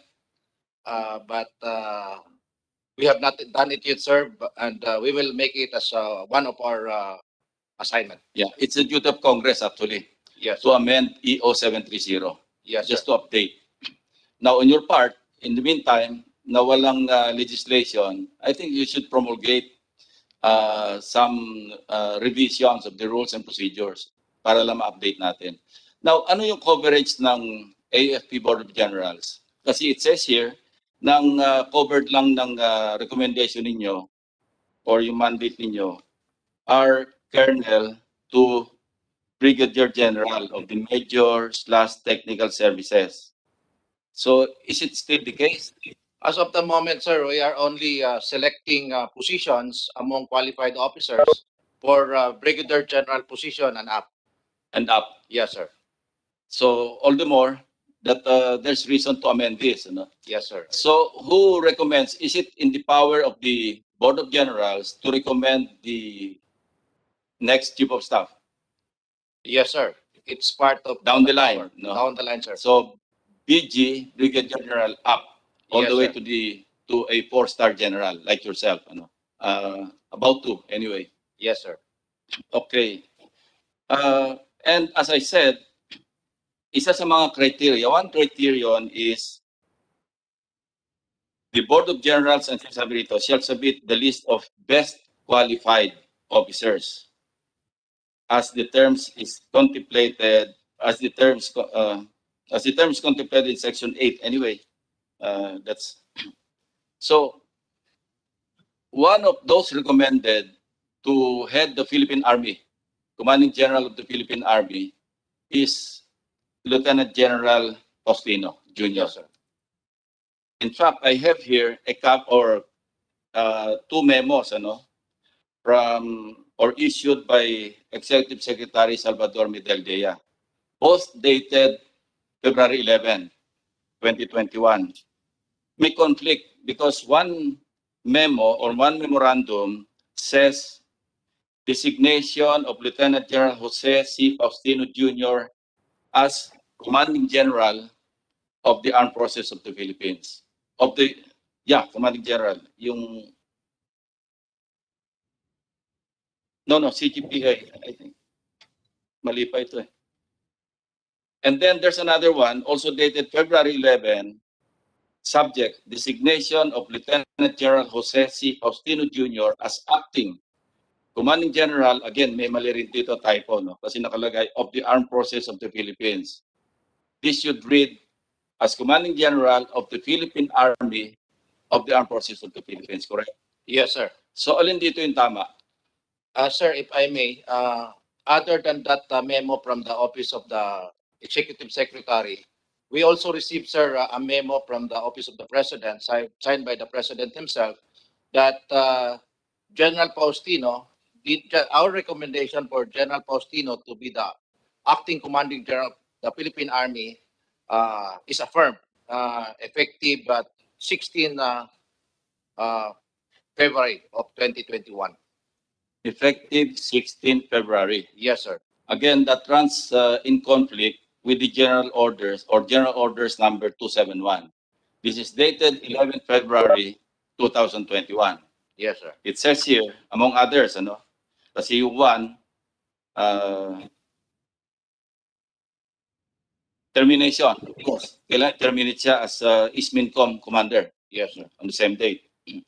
Designation, of course, ikaw to, It doesn't matter dito sa issue at hand. The next, designation. Lieutenant General Jose C. Faustino Jr., serial number 09887, Philippine Army, is designated as acting Commanding General, Philippine Army, effective 16 February. Okay, that's fine. Now my question is, what is the retirement date of General Faustino? When is he retiring? November of this year, sir. November 2021. Yes, sir. Now, since you were a member of the Board of Generals, being the Commanding General of the Philippine Army, you were part of the board that recommended to the Secretary of National Defense and eventually to the President of the Philippines, being the Commander-in-Chief or the appointing authority, the designation of Lieutenant General Faustino as acting Commanding General of the Philippine Army. Is that correct? Yes, sir. So, did you care to look at Republic Act, the provision, particular provision of Republic Act 8186? Yes, sir. Okay, what does it say? Except for the Chief of Staff, sir, the other key positions, such as the Vice Chief of Staff, TDCS, and the Major Service Commander, should at least have 1 year before they are designated as Chief or Commander in full capacity. That's why, sir, our recommendation is for General Faustino to be the acting commander since he has only less than a year remaining prior to his compulsory retirement. In full capacity. I have a copy of Section 4, Republic Act 8186, otherwise known as an act prescribing officer grade distribution in the active force of the armed forces of the Philippines and limiting the tenure of officers in the grades of colonel or captain Philippine Navy. General flag officers in the AFP provides thus, ito Section 4, maximum tenure in position. Officers holding the following key positions are hereby limited to a maximum tenure in position of 3 years, unless earlier relieved by a competent authority or compulsorily retired under existing laws. Ito yung retirement law. Okay. Chief of Staff, as you mentioned. Yung Commanding General ng Philippine Army is a major service commander. Yes, sir. Di ba? Kasi major service command yung Philippine Army. Ito yung proviso. Provided that except for the Chief of Staff of the AFP, no officer shall be assigned, designated to the aforementioned key positions, referring to the key positions mentioned, or promoted to the rank of Brigadier General / Commodore or higher if he has less than 1 year of active service remaining prior to compulsory retirement. Wala ko nakita ritong full capacity. It says designation. And General Orders number 271 specifically mentions the word designated or designation. Ito yung 2. Because yung 1 is termination, paragraph 2, sa paragraph 2 is, no, that's, yeah, is your designation. And then the next one is designation Lieutenant General or 1, Lieutenant General Jose C. Faustino Jr. Yes, sir. So As how do you acting- define designation in as the acting. context? No, nakalagay nga rito. I agree. Designated as acting. But it's still a designation. Would you agree? Yes, sir. And, Okay. And the law is very clear.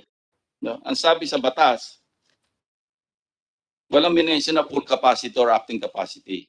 Ang sinasabi sa batas, ulitin ko no officer shall be assigned / designated to the aforementioned key positions, referring to one of them is the Commanding General of the Philippine Army, or promoted to the rank, etc., if he has less than 1 year of active service. Now, Lieutenant General Faustino is retiring in November in November this year. 2021, less than 1 year, correct? Yes, sir. So he cannot be designated, even in an acting capacity, as the Commanding General of the Philippines. I have nothing against General Faustino. In fact, we confirmed his promotion the last time he was here. Yes, sir. But, there's a law. Ako particularly, I've been very accommodating. And the last time that I was requested by senior officers of the Armed Forces of the Philippines, along with Secretary Lorenzana, nag-absent ka ako dito because I didn't want to participate anymore because I accommodated the request na kung pwedeng disregard na muna yung provision ng batas. And they promised that that would be the last time.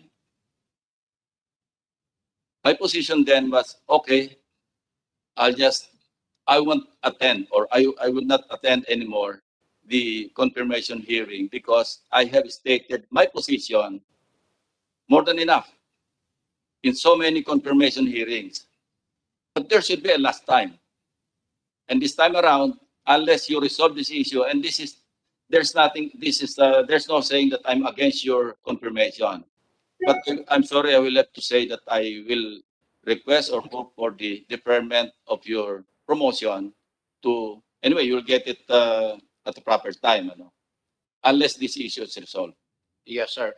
If I may, sir. Yes, please. I acted based on the memorandum coming from the Office of the President, affirming the designation of Lieutenant General Faustino as the acting Commanding General of the Philippine Army, sir. No, but yun yung pababa. Yes, sir. Ang pagsisimula niya yung paakyat. That's why ang premise ng question ko, yung Board of Generals. Yes. And I clarified with you kung ano yung powers, duties, and functions. And among the powers, duties, and functions of the Board of Generals is to recommend.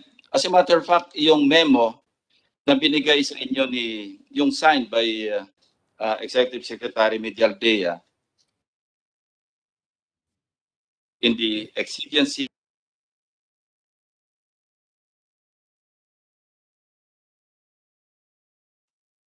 that General Costino to be the acting Commanding General of the Philippine Army, there is no basis for Malacanang to issue this memorandum, correct? Yes, sir. If I may, sir, Okay. there's a mention of the word exigency of the situation. We really wanted to put an end to the menace of terrorism brought about by the New People's Army and the local terrorist groups, sir. And knowing General Faustino, who has been working with me in Sulu and in other assignments, I know that he is the most qualified among the candidates for. He may be the most competent, but he is not most qualified. competent, if I. But he is not qualified Yes, sir. The most competent. because there's a law Yes, sir. saying that he is not qualified, correct? Yes, sir. And between the memorandum issued by the Executive Secretary and the law, what should take precedence? The law, sir. Of course. Yes, sir. So can you resolve this? And when you Yes, come sir. back next time, We will resolve the issue, sir, following the provisions of RA 8186, 8186, Section 4. specifically Section 4, sir. Okay, that's all, Mr. Chairman. Thank you. Thank you very much, sir. Thank you, Senator Lacson. Senator Risa Ontiveros. Salamat po, Mr. Chairman. Magandang umaga po sa inyo, General Good Sobihana. morning, ma'am. Sa lahat po ng mga officers and gentlemen who are here with us this morning. In anticipation, General, of your resolution of the important issue raised by our colleague, Senator Ping, please allow me still to ask questions. Thank you. And not just anticipation, but hope, because I'm sure each one of us here in our committee, including and maybe even more than me, Senator Ping, are really anticipating and can hardly wait a day more until you are our Armed Forces' Chief of Staff. General Sobihana.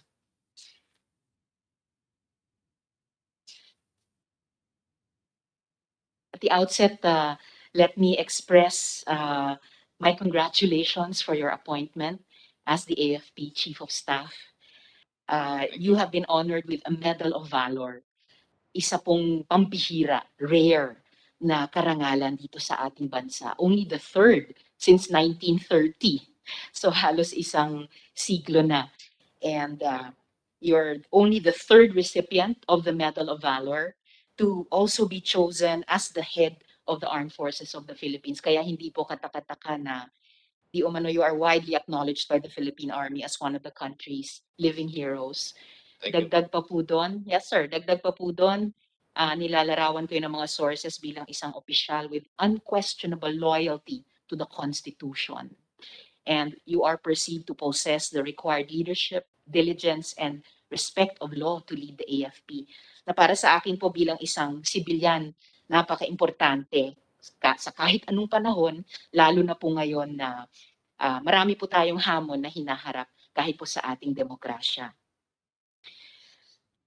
I also particularly value your initiatives for peace in the Bangsamoro Autonomous Region, especially with your active role in the normalization track of the Comprehensive Agreement on the Bangsamoro, and for statements attributed to you, General, when you assumed office in February 2021, that the military will respect human rights and follow the rule of law. So muli para sa akin, napakahalaga po iyon. In July, you would retire as the Chief of Staff of the AFP. Ano po yung magiging area o areas ng focus ng inyong pamumuno para maging higit na relevant yung inyong 6-month tour of duty, General? Mr. Chief. Thank you, ma'am. Well, we have to put an end, as what I've said, to the menace of terrorism and insurgency across the archipelago.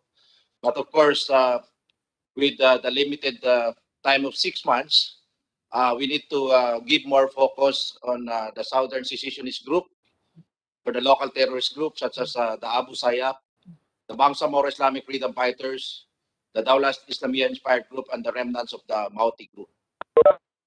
Without losing sight to our campaign against the CTGs or the Communist Terrorist Groups, the New People's Army in particular.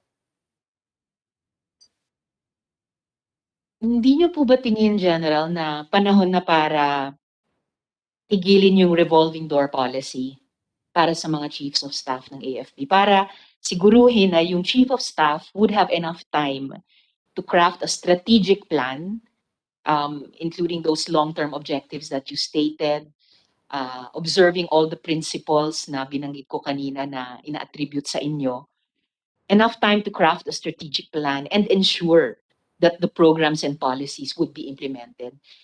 Ma'am, first, I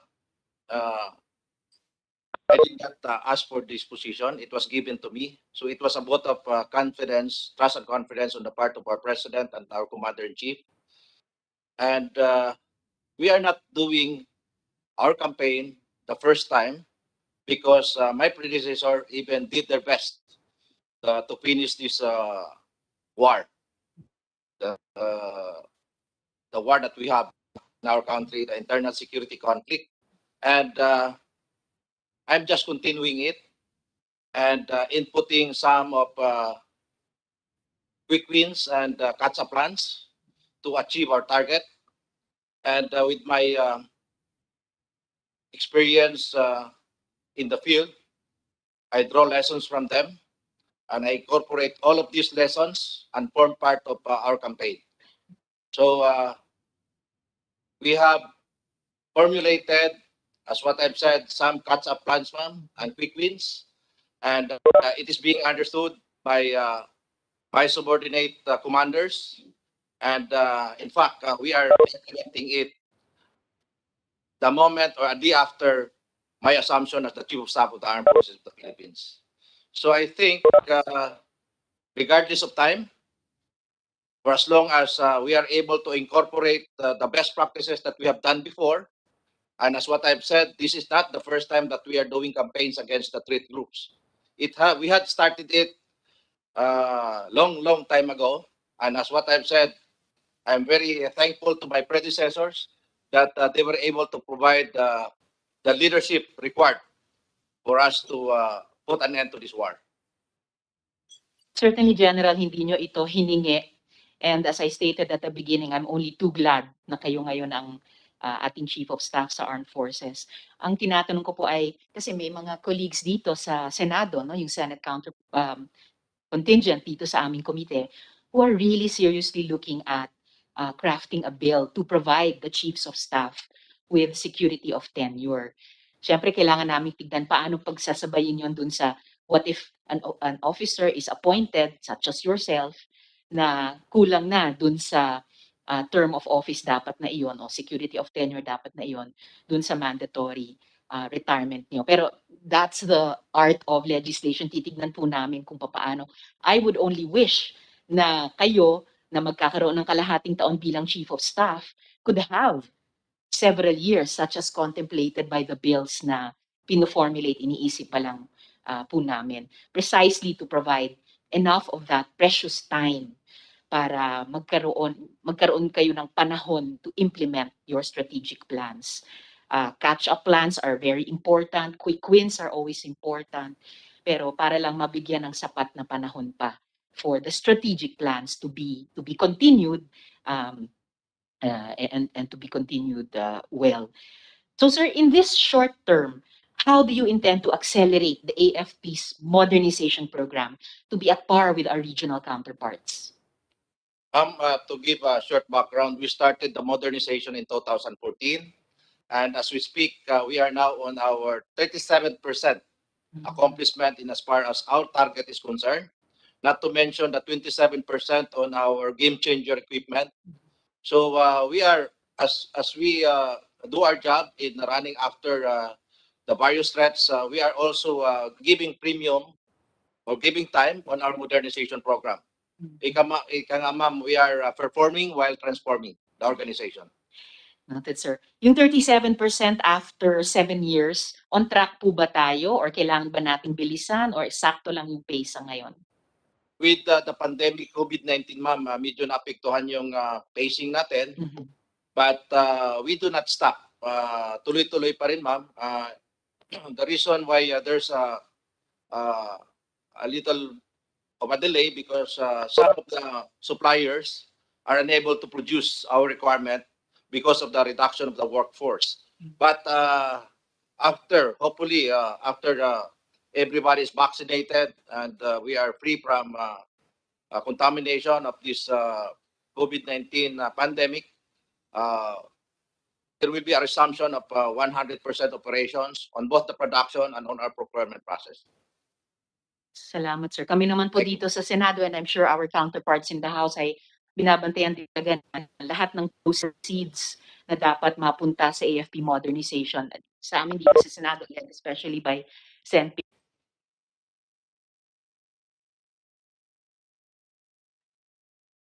Dapat sa AFP modernization program and in a timely fashion. General, prior to your assumption as Commanding General of the Philippine Army and then as AFP Chief of Staff, you played an active role as commander of the 6th Infantry Division and as West Mincom head, gaya po ng binanggit ko kanina, in the normalization process, where the first round of decommissioning of around 12,000 MILF former combatants has begun. Could our Chief of Staff provide us with an update on efforts on this front? I understand po na mga 40,000 na former MILF combatants are for decommissioning. Ma'am, on the part of the normalization process as part of the agreement, the Office of the Peace Process and Presidential Advisor on the Peace Process. Office of the Presidential Advisor on Peace Process spearheads this effort, and the Armed Forces is providing the support. In particular, ma'am, the normalization is being done by the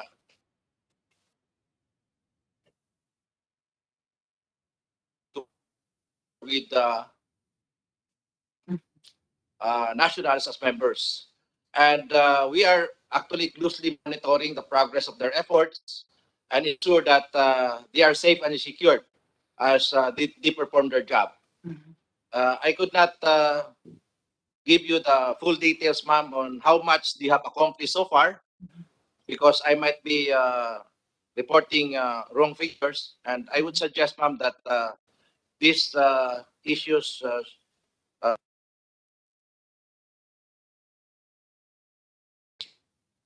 see that should provide answers on this. Thank you, ma'am. Fair enough, General. Kung hindi nyo man maibigay sa komite namin yung exact figures, pero bilang, alam nyo, may kasabihan, di ba, sa peace process na madalas yung mga warriors ay may indispensable din na dinadala sa peace table dahil alam nyo yung larangang iyon.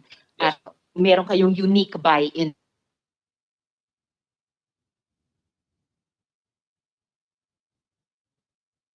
warriors. At least po sa nakikita niyong progress on this front, the decommissioning, mas satisfied ba kayo or may nakikita kayong kailangan pang gawin or iwasto? Ma'am, personally, I observed that there's a significant delay in the implementation of the normalization process. In fact, I brought out this matter when I was the commanding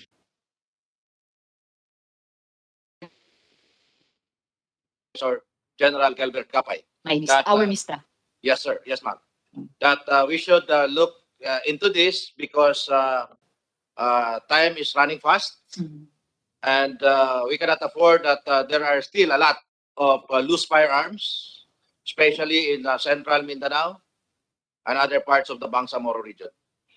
Salamat, General. I'm sure that General Gilbert Gapay took note of what you said and did what he could in his time. And salamat po sa assessment nyo ngayon para kung anong magagawa din namin bilang mga mambabatas para suportahan yung, in a way, a catch-up plan din dito sa aspetong ito ng decommissioning ay maaari namin magawa on the policy front. Dahil alam din po namin. And dati po nasa Government Peace Panel din po ako, bagamat hindi sa MI. sa CPP, NPA, NDF. And alam ko po yung last part of any peace process, yung cessation of hostilities and disposition of forces tulad nitong decommissioning ay napaka-importante po. So very well noted, sir. In view of the proliferation of new and emerging technologies globally, ano pong cybersecurity program does the AFP have or plans to have para po ma-enhance yung capabilities ninyo sa cybersecurity domain? With the cyber space as the newest domain of warfare, ma'am, we have initially activated our cyber unit or cyber group in the general headquarters and the cyber battalions of the major services. And we are in the verge of identifying equipment that we can use for that purpose. And we are closely collaborating also with our allies. We have the ASEAN allies, and of course, we have the various defense treaties. So we are actually exchanging notes with our partners so that we can complement the effort of one armed forces with our capability build up, considering that terrorism is global in nature. So we need to address this in a very holistic manner, and that includes capacitating our forces in as far as cyber warfare is concerned. I agree, General, and I'm just reassured to hear your response to this question. Hindi lang kaugnay ng global terrorism, pero naalala ko po nung isang pagdinig tungkol sa third telco, inamin ni NSA Secretary Esperona, wala pa tayong buong hindi lang cyber defense pero cyber security policy. So tingin ko po yung ginagawa ninyo to put up the units, to procure the equipment, ay magiging bahagi ng pagkakaroon natin ng hindi lang cyber defense but cyber security policy and praxis dito sa atin.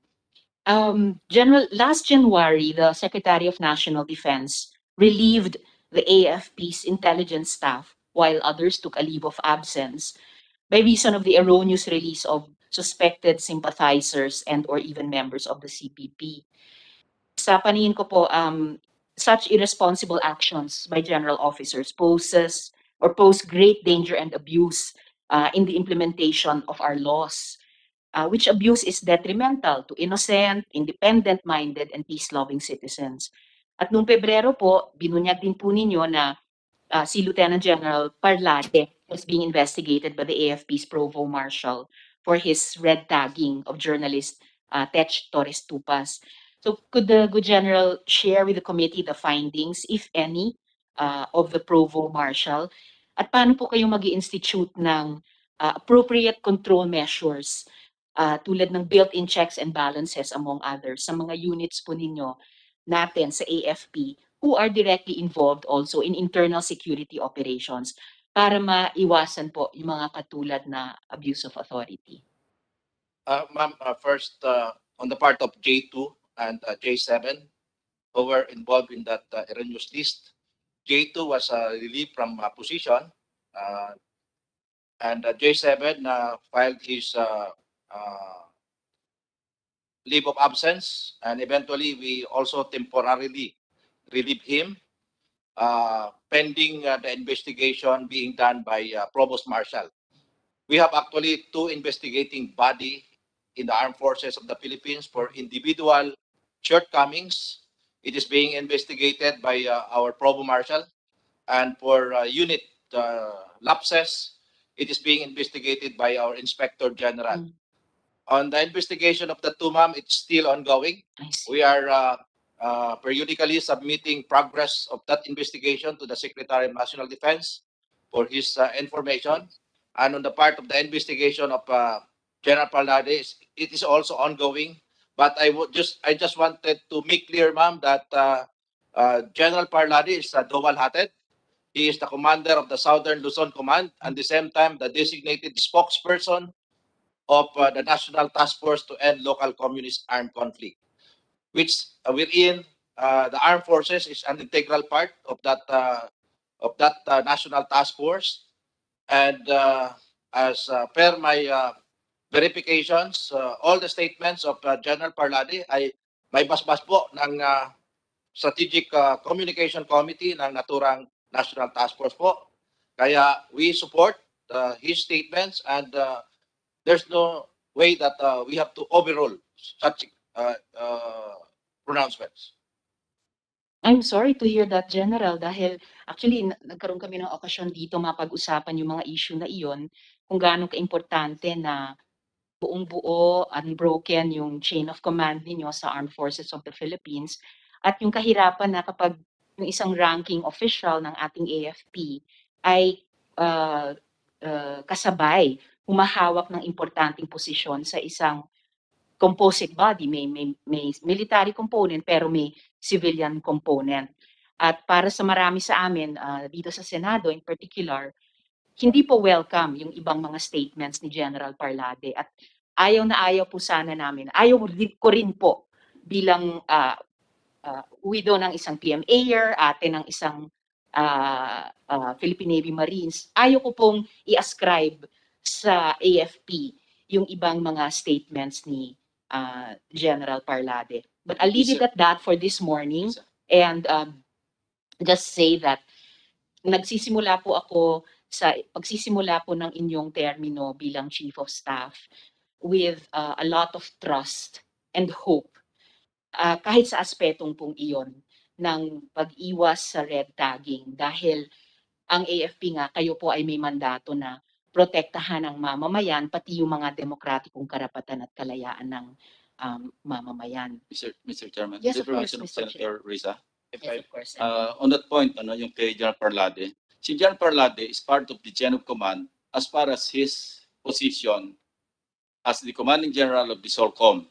Yes, sir. But he is not part of the chain of command of the AFP in his capacity as the spokesperson. Yes, sir. Correct? So you cannot say that the AFP is fully supportive of whatever he says as a spokesperson of the NTF-LCAP. We are fully supportive, sir, of the advocacy or the objectives of NTF-LCAC, not necessarily Of the objective or objectives of the NTF-LCAP, Yes. not Yes, sir. necessarily the pronouncements made by Lieutenant General Parlade. Yes, sir. But if I may, sir, I called the attention of General Parlade, Correct. and I told him that well, he's my classmate, sir. He's I my know. staff. I told him that we should be very deliberate in all the things that we do. May it be in deeds or in words, and we should exercise due diligence. So how did he respond to you? He answered, yes, Mr. I will do that. In fact, I have all the holdings or supporting documents or evidences on the statements that I'm saying. That's another point. Kung ano yung holdings, pero yung pronouncement nga eh. Yes, sir. That's why, sir, I took my part as the Chief of Staff with General Parlade as the subordinate commander of, as one of the major unit commanders of the Armed Forces of the Philippines. Again, I know this is beyond you, no? Because it is the president who is the chairman of the NTF-LCAP, di ba? So his designation as the spokesperson, nasa power ng president, wala sa'yo. Yes, sir. But are you aware of the provision of the Constitution in this regard? Article 16, Section 5, Paragraph 4. Sinasabi rito, very explicit to no member of the armed forces or armed forces in the active service shall at any time be appointed or designated in any capacity to a civilian position in the government, including government-owned or controlled corporations or any of their subsidiaries. NTF-LCAP is a civilian entity, hindi ba? Sir, if I may, it is not, I think, not purely a civilian entity. Not purely, but Yes, still a civilian entity because it's chaired by the president and the vice chairperson is a civilian, retired General Esperon. Yes, sir. O civilian ito. Pero may component ito sa armed forces. Yes, sir. But And it's still a civilian office. we are looking at, sir, with the president as the chairman on his capacity as the commander-in-chief also, who is, Anyway, I will not belabor the issue. Thank you, Senator Risa. thank you, sir. Salamat po, Sen Ping. Salamat, Mr. Chairman. Salamat, Senping, for eliciting that important clarification. Matimbang po sa amin yung General. At salamat din po sa yung ibang mga responses niyo dun sa point ni Senping. Sana naintindihan niyo kung bakit ganun ka-importante Yes, iyon ma'am. sa amin. And no matter if it brings tension every once in a while to the AFP, kung papaano niyo ima-manage yung mga push and pull na yan, kung papaano niyo ima-manage yung minsan conflicting na demands na iyan, at least alam nyo na yung komite namin at yung dalawang chambers namin, umaasa talaga sa inyo to hold that line, that important line. Yes, sir. Yes, ma'am. So as I said, General, I will leave that issue there. So yung huling tanong ko na lang po, Mr. Chairman, para kay General, just this Sunday, it was reported that 9 people were killed and 6 others were arrested in Calabarzon by police officers and allegedly also by soldiers, 2 days after the president spoke his order to kill and finish off communist rebels in armed encounters. So, General, were these really joint military and police operations? At what exactly, kung mayroon, ang papel ng AFP sa operations na ito? Ma'am, first, mayroon kaming memorandum of agreement or understanding with the Philippine National Police, the so-called GPSCC. We always do joint and combined operations. On what had happened last Sunday, it was an operation spearheaded by the Philippine National Police, serving warrant of arrests among suspected individuals, and the armed forces of the Philippines provided the support. So we are playing a supporting role, and the Philippine National Police lead that operations. I understand, General. Ngayon, several groups identified some of those who were killed as labor leaders, other trade union organizers, fisherfolk, advocates for housing rights, and IPs, who I believe are non-combatants. Clearly, these people are not armed communist rebels who should be the subject of the operation. Were they specifically targeted because of intel gathered by the AFP or by other government agencies? Ma'am, as what I've said, they acted based on the warrant of arrest that they got from the court. And I do believe that the Philippine National Police has its own roles in engagement in serving warrants. And the armed forces of the Philippines, ma'am, is just supporting their effort in the event that there will be an escalation on the situation. That's why we are there at their back. For the ready to perimeter reinforce. support Yes, or ma'am. We are not security. with them executing or right there and then on the house where the warrant was served. We are just providing the area security for that purpose, ma'am. So yung operation po ay bunga ng warrants of arrest na nakuha mula sa korte. Yes, ma'am. The operations were not a fruit of AFP intel na mga armed communist rebels itong mga individual na ito. The basis of the operation, ma'am, is the warrant of arrest. That's important, General. Thank you, ma'am. Yes, Mr. Chair, I Mr. think, Chairman, with the indulgence of Senator, I would like to interject. Senator Ontiveros, can I? Yes, of course. Senator Del Rosa. I think it's not warrant of arrest, it's search warrant. A search, I stand corrected, sir. It's a search warrant. Implementation of search warrant. Yes, sir. Yes, sir. Thank you. I just want to correct that. Thank you. Thank you, Senator Rosa. Salamat, Sendro. Thank you, ma'am. Thank you, sir. Pasensya, I still call my Mista by his academy nickname. Salamat, Mr. Chair. Salamat, General. So even more important, search warrant. So kung suspected armed communist rebels, hindi lang search warrant yung hihingiin or kukunin sa korte, di po ba? Malamang warrant of arrest talaga. Yes, ma'am. Okay, salamat po. Importante po yun, General. So would the General know if there were any steps taken to confirm and verify if these labor leaders and other basic sectoral personalities were actually engaged in communist insurgency to warrant that outcome? Meanwhile, ma'am, we are leaving it to the Philippine National Police because as far as the report that we received, they were in their position undocumented. They are part of the NPA or the CPP. So meron pong reported firearms and explosives, Yes, ma'am. In undocumented fact, firearms and as reported to us, the firearms and explosives were enumerated.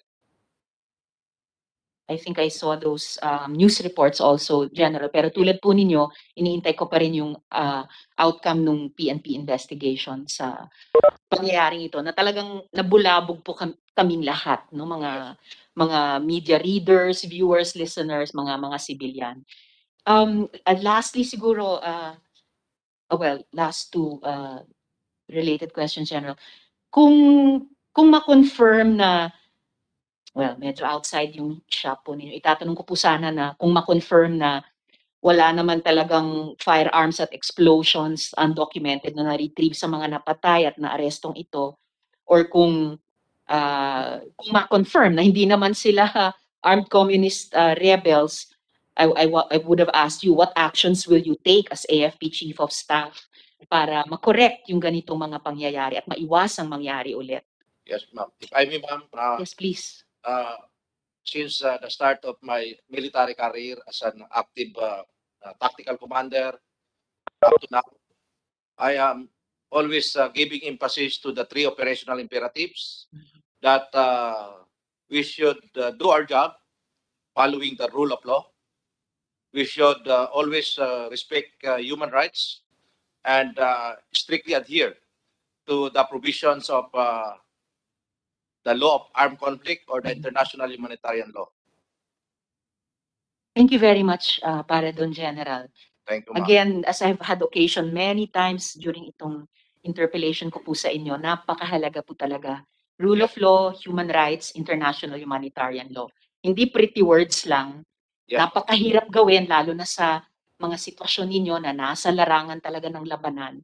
Pero napaka-essential para talagang ma-conclude itong mga armed conflicts na ito to the satisfaction of the institution ng AFP at pati ng PNP at sa satisfaction din ng civilian dahil may common values yung dalawa, civilian at military dito sa ating lipunan, enshrined in the Constitution. And that's another reason na I'm always so glad kapag yung mga officers and gentlemen tulad ninyo will assume the positions of responsibility. Dahil napakahirap talaga balansin ang mga ito, pero kailangan. It's an imperative. And there's no excuse. There's no excuse. My very last question, General, Mr. Chair, kaugnay nga po nung binanggit nyong firearms, undocumented firearms and explosives. There are also media reports about allegations of summary executions and planting daw di umano ng evidence and explosives na ginawa daw ng mga operatives. Ano pong masasabi niyo tungkol dito? Ma'am, we are not privy because as what I've said, we are on a support role. In fact, our soldiers were just securing the area while our partners in the Philippine National Police are doing their job in serving the search warrant. Alright, fair enough. Muli po, General, maraming salamat sa inyo.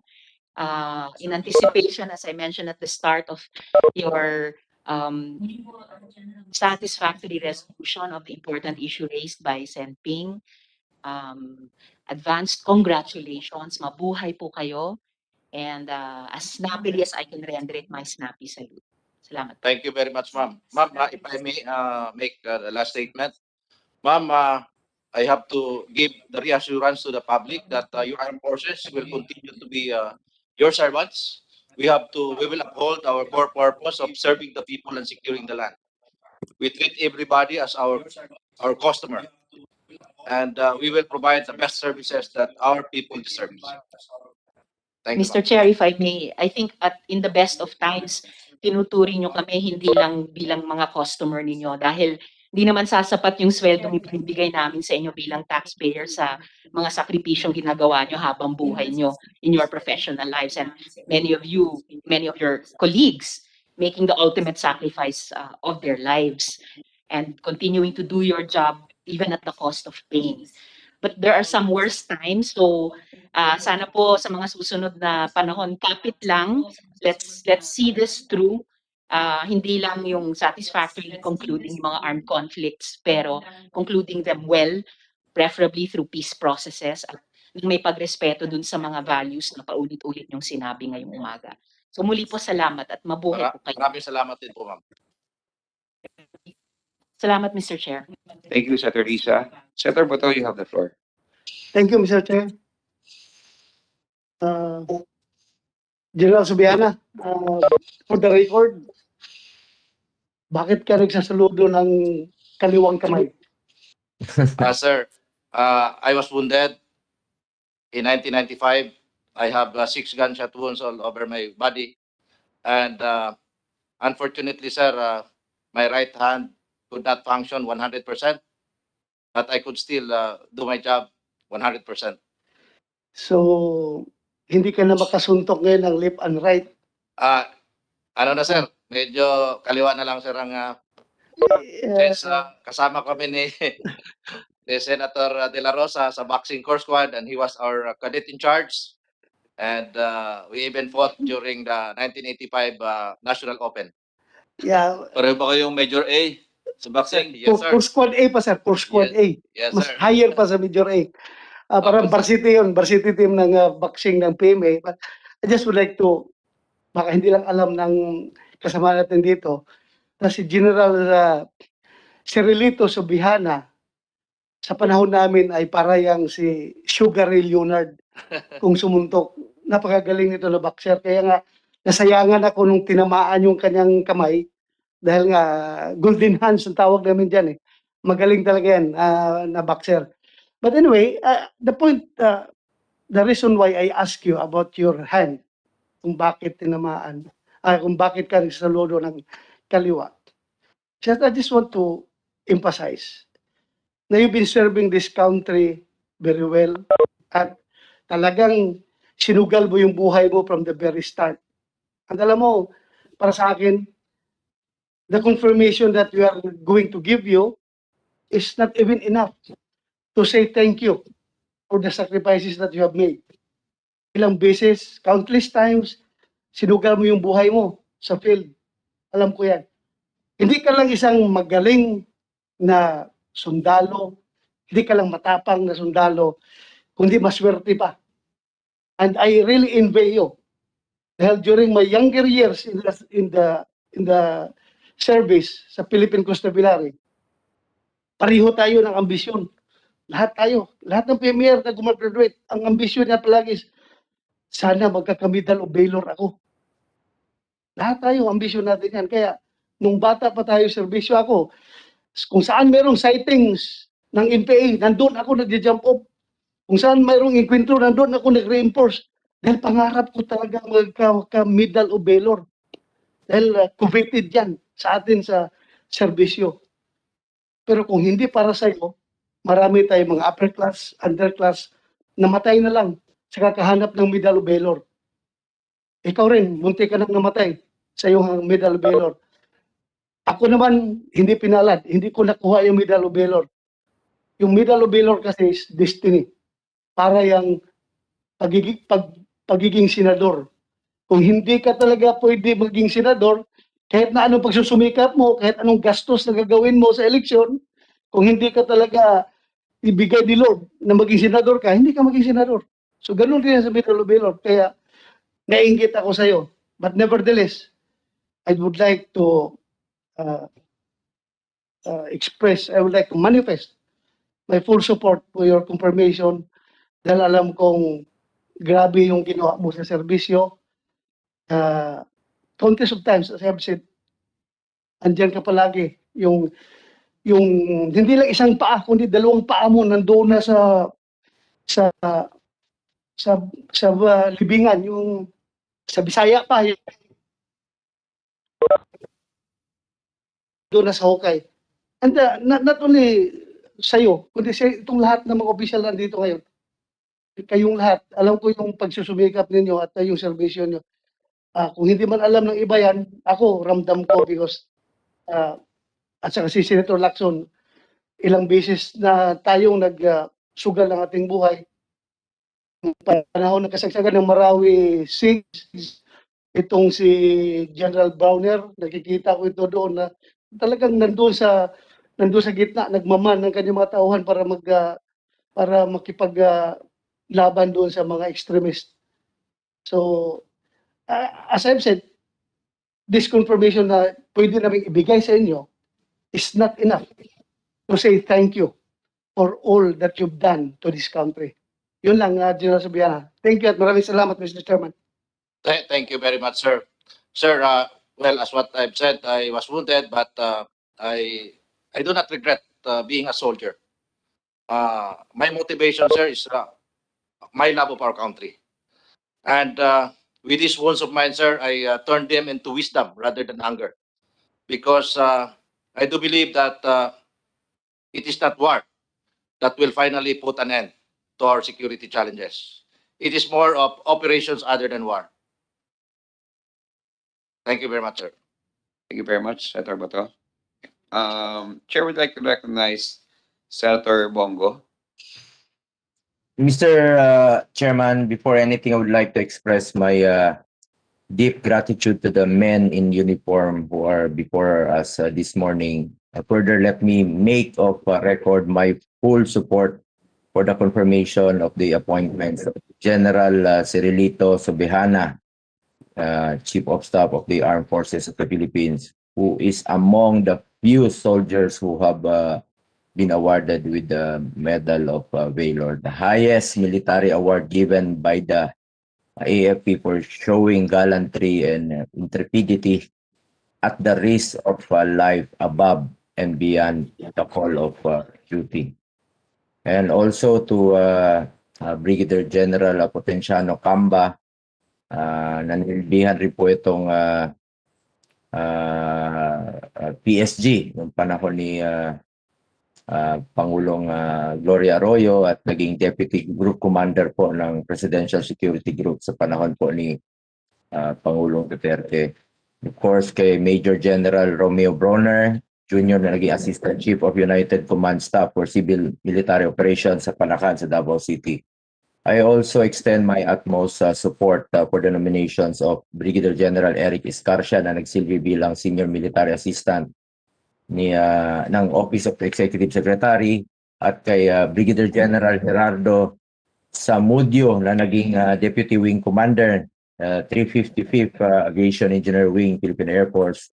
Furthermore, I highly recommend and support the confirmation of the ad interim appointments of Brigadier General Domingo Gobway, Brigadier General Edgar Nigos, Brigadier General Eric Nicanor, Brigadier General Joseph Tuison, Brigadier General Monico Abang, Commodore Don Anthony Miraflor, Commodore Florante Gagua, Lieutenant General Ferdinand Cartojano, Major General Nestor Rayos. Also, I support the nominations of Brigadier General Edgardo Palma and Brigadier General Joel Naknak and recommend that such be given consent by this honorable commission.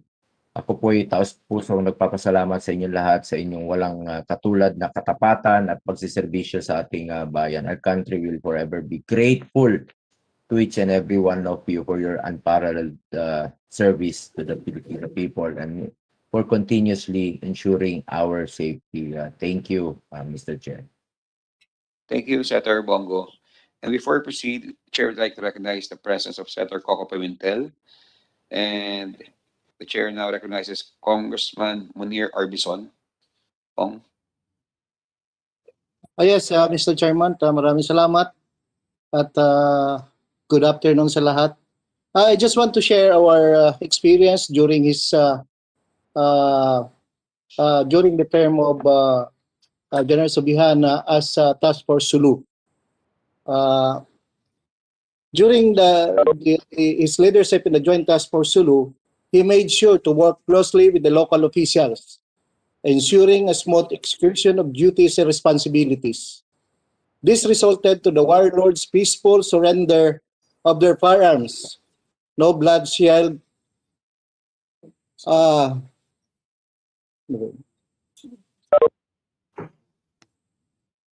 and this was testament to the General Subihana leadership style and not just based on the strength of force. 2 decades after his first major brush with the Abu Sayyaf, group, he remained true to his words and mission to finish the group. Thus, during his leadership, intensive operation against the group were continuously conducted, which kept the Abu Sayyaf on the run, and which heavily contributed to the lack of kidnapping incident in the area at the time. Even with his frequent brushes with the Abu Sayyaf, he never generalized or felt any prejudice against the rest of the Muslim community. To the great appreciation of the people of Sulu, he remained fair and just to everyone else, as proven by his good relationship with the Muslim local officials and the residents of Sulu. He showed respect to everyone, regardless of who they are, and in return, he was able to earn the same respect from everyone. He has left a mark in the heart of our people in his effort during the time in Mindanao. Will always be remembered as it immensely contributed to the peace in the 2nd District of Sulu, therefore paving the way for the progress and development of the district.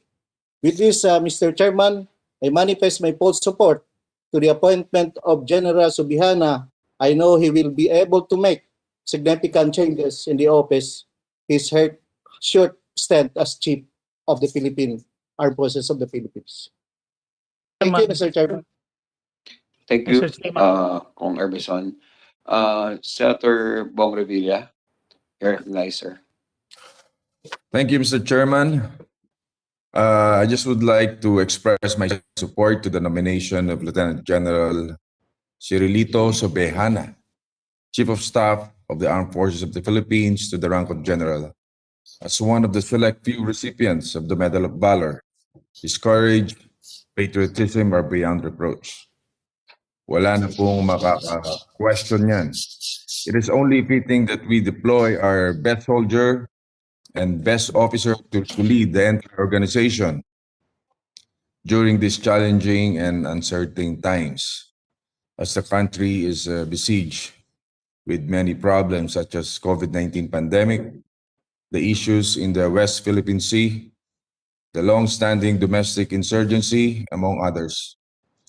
Sa kabila ng mga banta na to, kami po'y napapanatag sapagkat alam natin nang nakalagay sa posisyon ay isang mahusay na opisyal, may sapat na karanasan at tapang upang gawin ang tama, kagaya ni General Sobejana.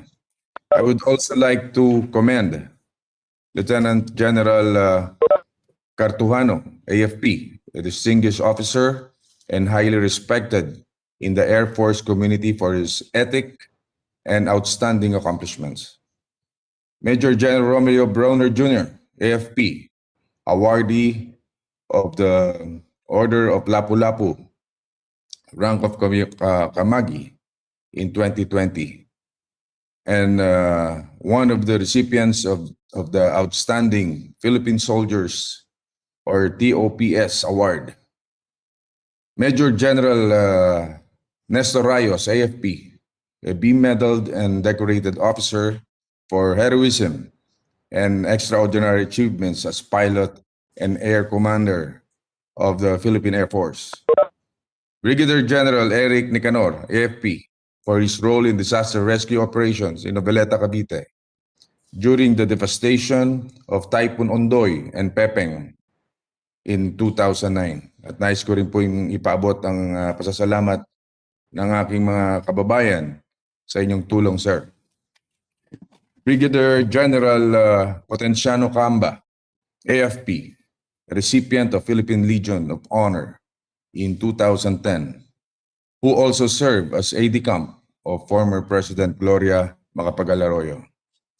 Colonel Edgardo Palma, Philippine Army, who is nominated to the rank of Brigadier General, a brilliant tactician and decorated artillery officer, who is also recipient of Bronze Cross medals for his acts of heroism and distinguished service. Saludo po kami sa inyo at maraming salamat po sa inyong serbisyo at sakripisyo sa bayan. Salamat po, Mr. Chairman. Thank you. Mr. Chairman, Mr. Chairman. Thank you, Senator Revilla. Go ahead, Congressman Genaro Alvarez. You have the floor. Okay, thank you, Mr. Chairman. Good afternoon. I would like just to commend this and make the mention of General Monico Abang, who is now the commanding of the Light Reaction Regiment. This unit is one of the elite forces of the Philippines Army. He also happens to be the classmate of my daughter. Well, everybody knows my daughter in Congress, Mercedes Alvarez, now married to a major, Randy Lansang, and they are classmates in the National Defense College of the Philippines, where they took the MNSA program. Congratulations to you, Chief of Staff Sobihana, and to all the officers of the Armed Forces. Thank you for your services. Thank you, Mr. Chairman.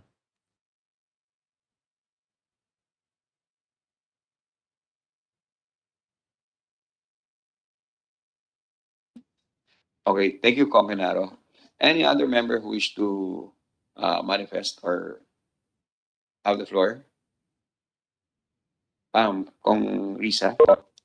Mr. Chair, I have a few questions for a few other of the officers with us here today. Is there still time, Mr. Chair? If the chair will suspend the hearing, Mr. Chair, then I will just ask my questions of the other officers and gentlemen in the next hearing. Salamat po. Okay, ma'am. Before we proceed, I would just like to... Mr. Chair? Dito. Sorry.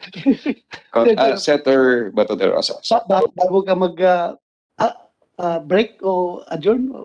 No, suspend, sir. Suspend. Nakalimutan ko lang pala, idagdag ko lang. Baka magtampo itong iba sa akin, hindi ko nabanggit yung mga pangalan nila. Silang lahat, Mr. Chair, I am favorably endorsing their confirmation dahil alam ko talaga ito lahat ay matitino ito ng mga opisyal. Pasensya na yung hindi ko makita yung mukha dahil nakakuha kayo, naka-shield. Just would like to cite si General Cartojano, si General Escarcha, Eric Escarcha, may kababayan, Mr. Chair, from Davao Sur, from Digos, Davao del Sur. Basta sila lahat, Mr. Chair, endorse ko sila favorably. Thank you, Mr. Chair. Pasensya na kayo kung hindi ko na isa-isa. Basta lahat kayo, in-endorse ko. Thank you.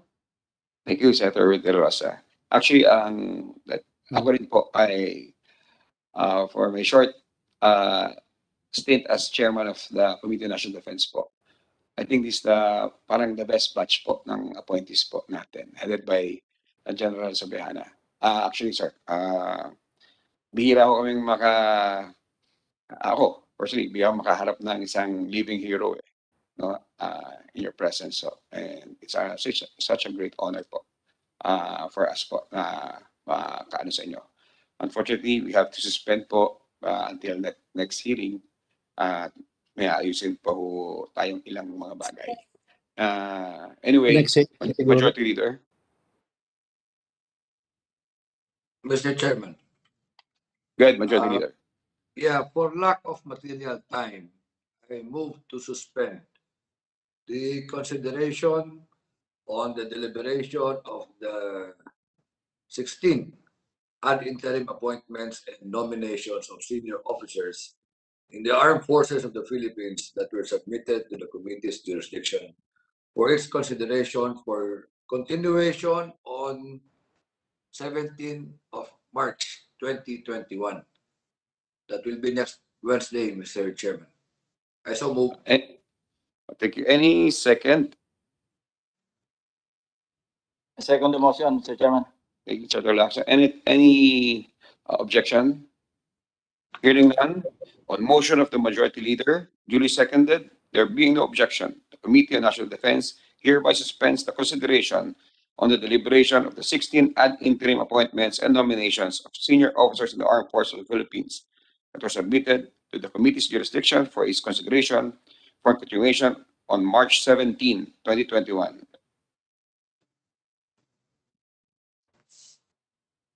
Majority Leader?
Majority Leader, you are recognized.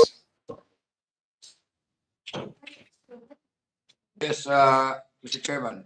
Can I be heard? Naririnig ba? Awa. Okay.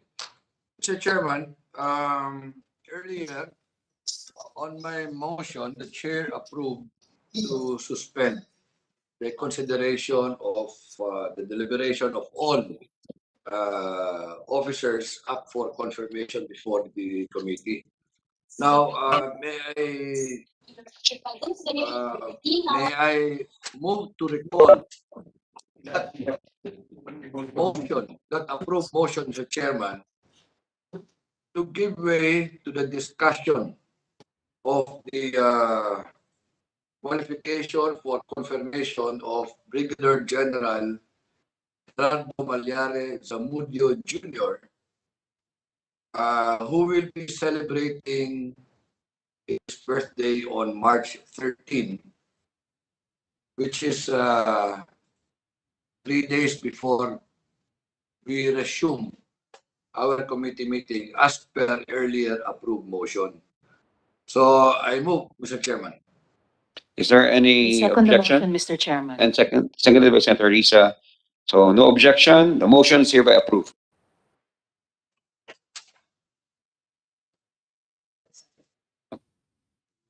Okay. Majority Leader. Yeah, Mr. Chairman, may we Who's that? What's the name? May I inquire from the chairman? What is the name of the general? Ma'am, it's Colonel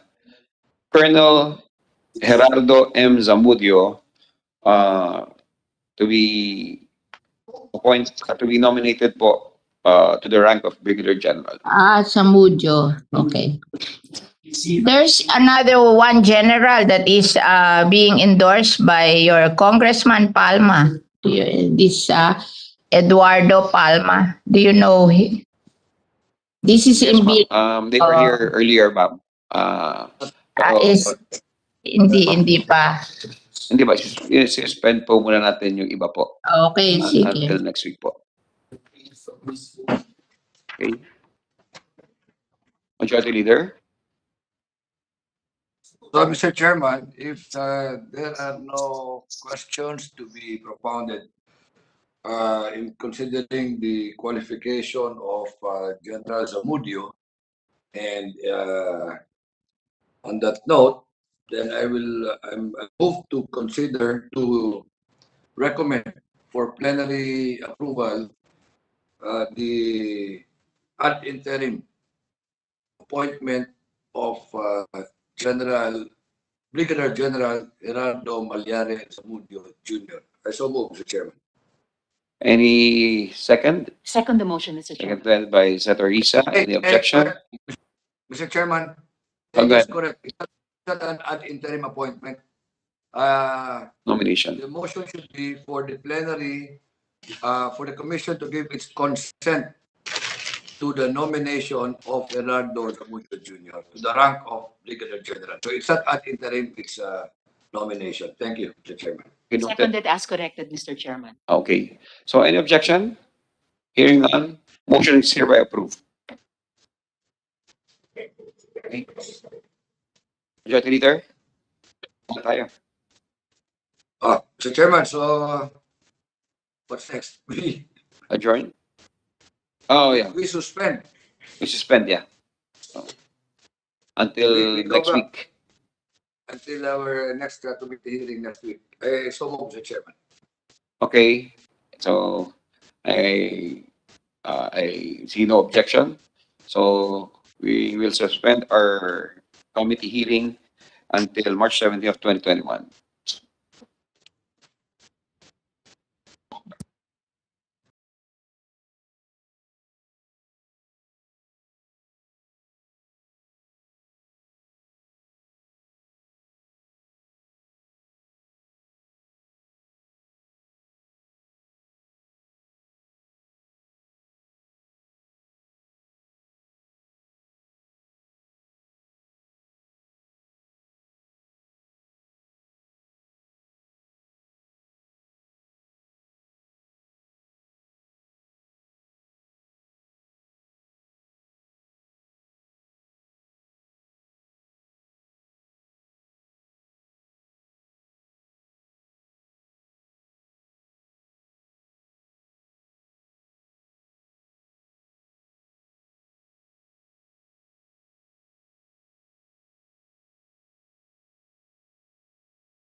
session of the 18th Congress is hereby called to order. Let us all pause for a minute of silent prayer.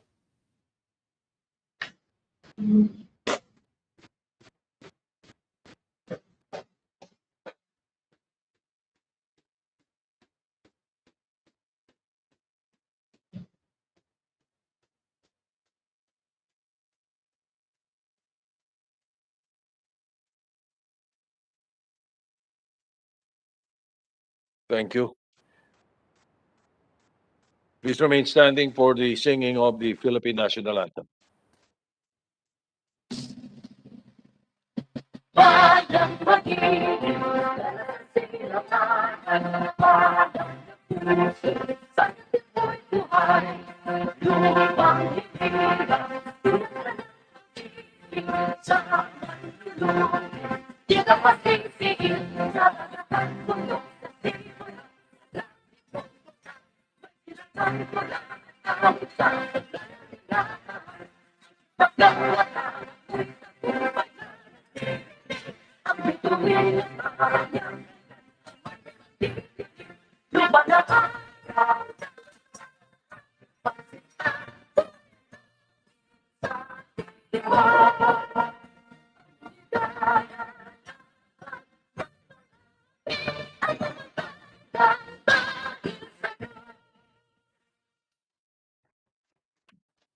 Thank you. The Secretary will please call the roll.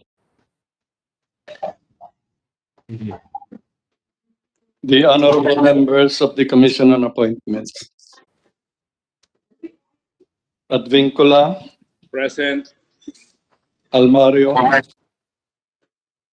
Present. Alvarez Jr., Present. Arbison, Present. Cagas, Chepeco Jr., Present. De La Rosa, Drilon, Present. Ferrer IV, Present. Heron, Go, Present. Present. Pontiveros, Lacson, Marcos, Noel, Pancho, Pimentel III, Present. Po, Present.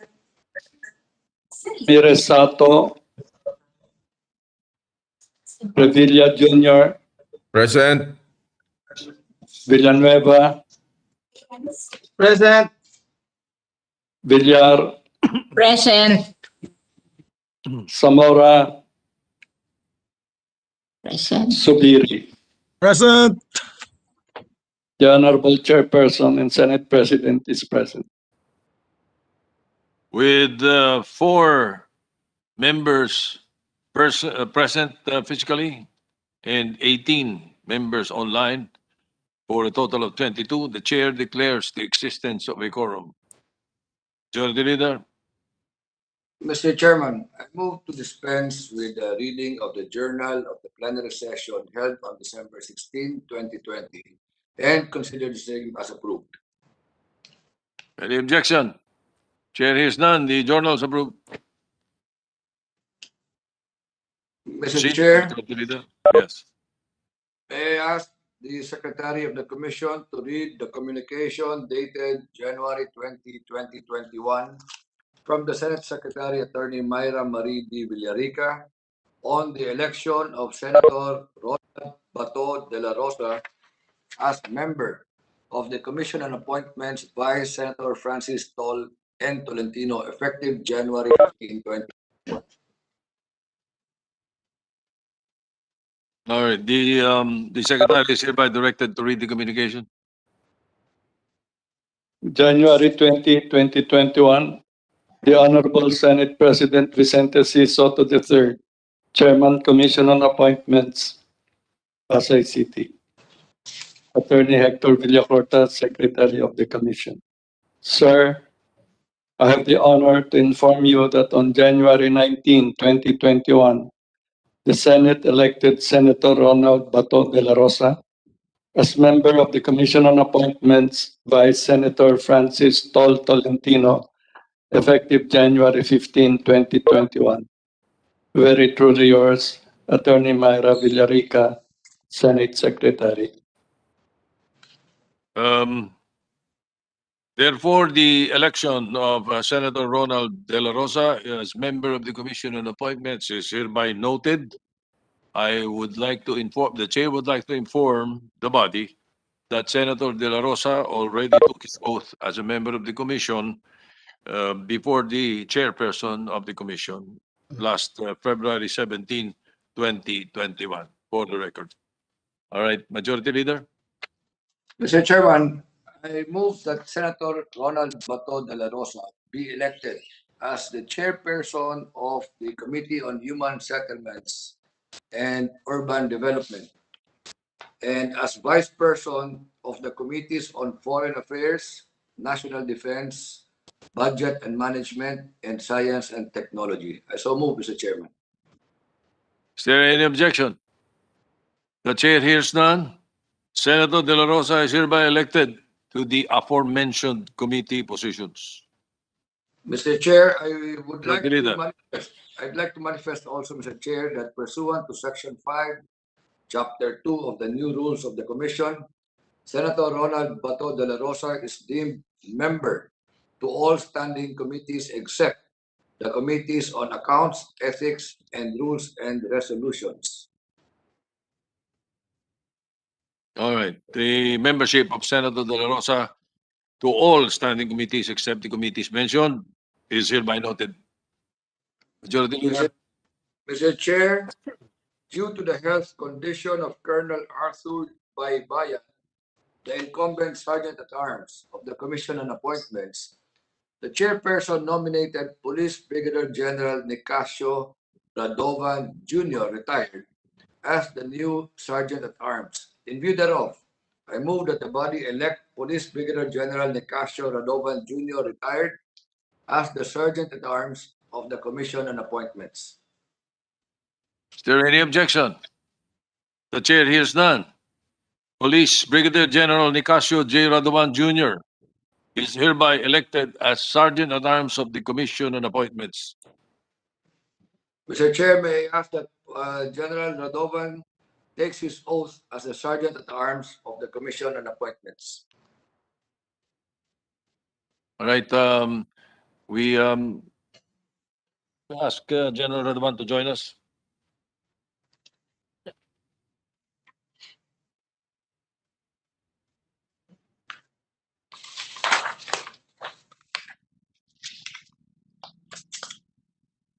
Ako, si Police Brigadier General.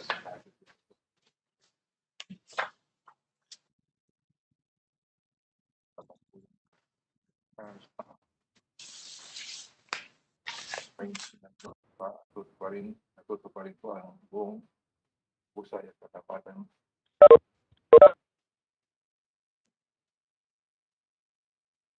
Pulang. Ang gagawang panag ko. Kataguyod. Patas. Kadima ko.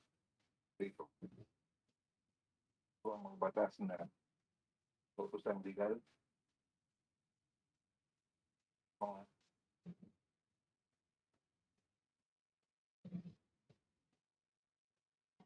babalikwatin. Bukan ito ang pasupali sa ating class. Iyahan nawa ako ng Diyos. Yes. Thank you.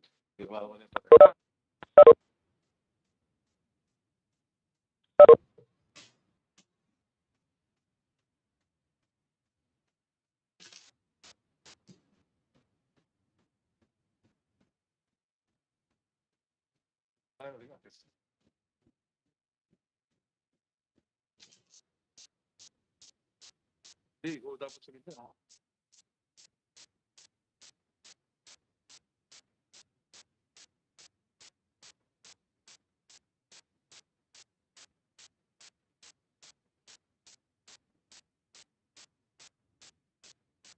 Sige.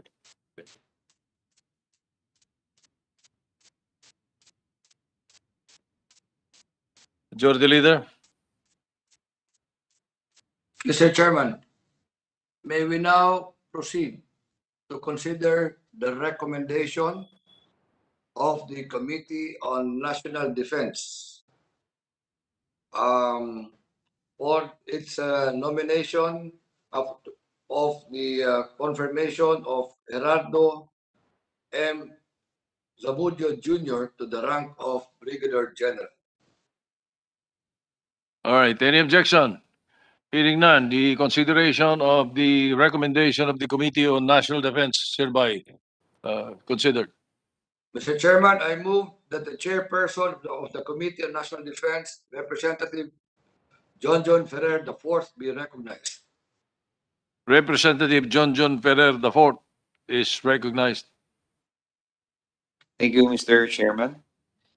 Mr. Chair, Your Honors, this morning your Committee on National Defense conducted a public hearing to deliberate on the nomination of Colonel Gerardo M. Zamudio Jr., the rank of Brigadier General. After thorough deliberation and scrutiny, it has been determined by your committee that he is qualified to be promoted to the rank he is nominated, and therefore ruled and recommend to the plenary for the commission to give its consent to the nomination of Colonel Gerardo Zamudio Jr. to the rank of Brigadier General. Hence, I move that the commission gives its consent to its nomination, the nomination of Colonel Gerardo Zamudio Jr. to the rank of Brigadier General. I so move, Mr. Chair. Any objection? Hearing none, the nomination of Colonel Zamudio Jr. to the rank of Brigadier General is hereby confirmed. Thank you, Chairman. The Majority Leader. Mr. Chairman, we're now under other matters. If there is no item under other matters, I now move to adjourn session. All right, any objection? Hearing none, the session is hereby adjourned. Thank you.